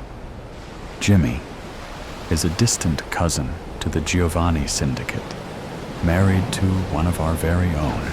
"How do you know all this?" Father asked, raising an eyebrow. "You're not the only one who bribes cops," Brother said. There was laughter then. Father sat back against the leather chair and stared for a time at the ceiling, running his thick fingers through his thinning red hair. "Word on the street is Jimmy's been letting bits and pieces of information slip past our lines for years. How do you think the Italians were able to take the South Side so quickly?" Father, puzzled by this, shook his head and sat up once more. He centered himself behind the desk and laced his fingers. He seemed to know without knowing. "What do you suppose we do about all of this?" he asked, looking at me. I looked at my brother, who finally smiled. "We know the name of their horse," Brother said. "Consider it a parting gift from Jimmy." The next day had been one of the fairer ones of the season, almost pleasant. The sun was shining brilliantly overhead. I squinted through my tinted glasses, my cap tucked low over the eyes. I stood in the open air, smelling the vibrant scents of the women in attendance all around, their floral dresses puffed beneath the small of their waists like delicate flowers, concealing something even sweeter there beneath. My eyes moved across the sea of faces there. The onlookers waiting for the next race to begin. And with the gunshot that rang out, a few around were startled. But the next round of horses were padding down the track. Our horse wasn't among them, but was the next to follow. So I had little interest in this race, except for the equestrian appeal of horses galloping along their curved track, with each of their jockeys whipping their hindquarters in feverish gait. The crowd erupted into cheers and applause. The leader among them, a tan beauty with a red-jacketed jockey standing above and hunched over the bobbing head of the horse that he rode. They crossed the finish line, the crowd erupting into feverish applause. "Ours is next," my brother said beside me. All was taken care of. I needn't bother with going over the morning's events, as I'd known well into the mid-afternoon what had transpired. Giovanni now lay along a cold slab downtown, the mortician sifting through the gunshot wounds that had been inflicted by the Tommy guns that took out their entire entourage as they approached their prize-winning horse, named Winn-Dixie. Our man inside had seen to poisoning Winn-Dixie with enough tranquilizers to kill a horse, to pun, but we'd be there to watch it as it happened. The horses had left the track, their riders collecting their wreaths of flowers before padding along the high walls to adoring and cheering fans. "You're certain it's been taken care of?" I asked, looking at him, my eyes trailing over the scar along the side of his face. "It's done," he said, without looking at me, feeling my eyes running along the course of that jagged line. I focused forward once more. "Father will be pleased," I said. There wasn't anything else to say. This was the first in many events moving forward. The decision that we were consciously making in a coup to take out our flesh and blood and run the organization the way that we saw fit. The world was moving right along beyond the cozy place that Father had built and remained. This was the world of the steam invention, industrialization, changing political landscapes, and even grander concepts that eluded Father. It seemed that in just an evening's pass, the world had left him there, a fossil amongst the living, and that no world would welcome his old ideals and aging perspective. I glanced at my brother now, not knowing how long he'd been staring at me. Both of us knew. "When this is all over, you'll take the north, and I'll take the south side," he said. I focused my attention on the track before us and nodded. I would take over my father's estate, and my brother would take control of the Italians. Boston was ours for the taking. There was a long pause between us, waiting for the next race to begin. A stir of excitement amongst the onlookers. And then the gunshot came. The gates opened.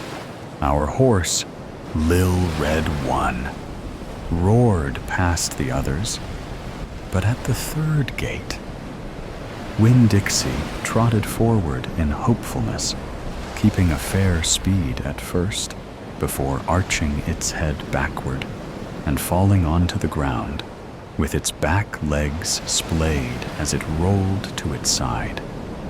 knocking its rider from its back. Everyone jumped to their feet and stood watching the downed rider, Winn-Dixie, writhing in pain, kicking its legs beneath it as it lay upon its side, bobbed its head as it scraped gently along the ground there. Everyone around murmuring with feverish anxiety. Winn-Dixie, panting, kicked its feet a few more times, stopped, heaved, and let out the last of its breath. Lil Red 1 crossed the finish line in first place, without the other riders knowing what had happened. I glanced at my brother. The crook of a small smile touched his lips. I looked back to Winn-Dixie, forgetting all about our own prized horse winning the race, and stared with wide eyes in horror at the fallen stud with his rider knelt beside it. One small hand rested along the rib cage of the dead animal. "That settles it," Brother said. He turned to look at me, and I to him, finally, forcing my eyes from Winn-Dixie. "Pleasure doing business with you," he said, extending a hand. I shook it, feeling the embrace of my brother there amongst a crowded bandstand of race enthusiasts. For a moment, I felt the warmth of his hand, a subtle reminder of the man that he was, a handshake with someone that I loved, and then felt the cold and calculated business transaction that had just concluded. "Till we see each other again," I said. We parted there. He took his leave and mingled with the crowd beyond, making his way down the steps, rounded the corner, and was gone.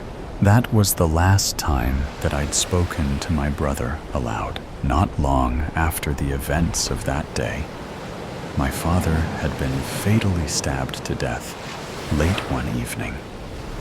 Of course, this was part of the plan all along, though I had never been the one holding the knife. It was my brother, releasing us unto the splinters of this syndicate. It wasn't long before the fires started, as his men had been ordered to take out the Italians in force. The gunshots, for a time, had been frequent and unrelenting, often in broad daylight, but skirmishes clamored through the nights in those early days. Only rumors of these prominent Italian family members slain in cold blood, or that of the houses that had been burned in the early morning hours while they slept, cozied in their beds. My brother is always the benefactor, or presumed to have been. As I sat in Father's study, swirling a brandy, I'd not had the slightest care. My brother, unbeknownst to him, had been working for me all along, doing the dirty work with blood-stained hands, as the plans that I'd set into motion had finally come to pass. "Cheers," I said, raising a toast.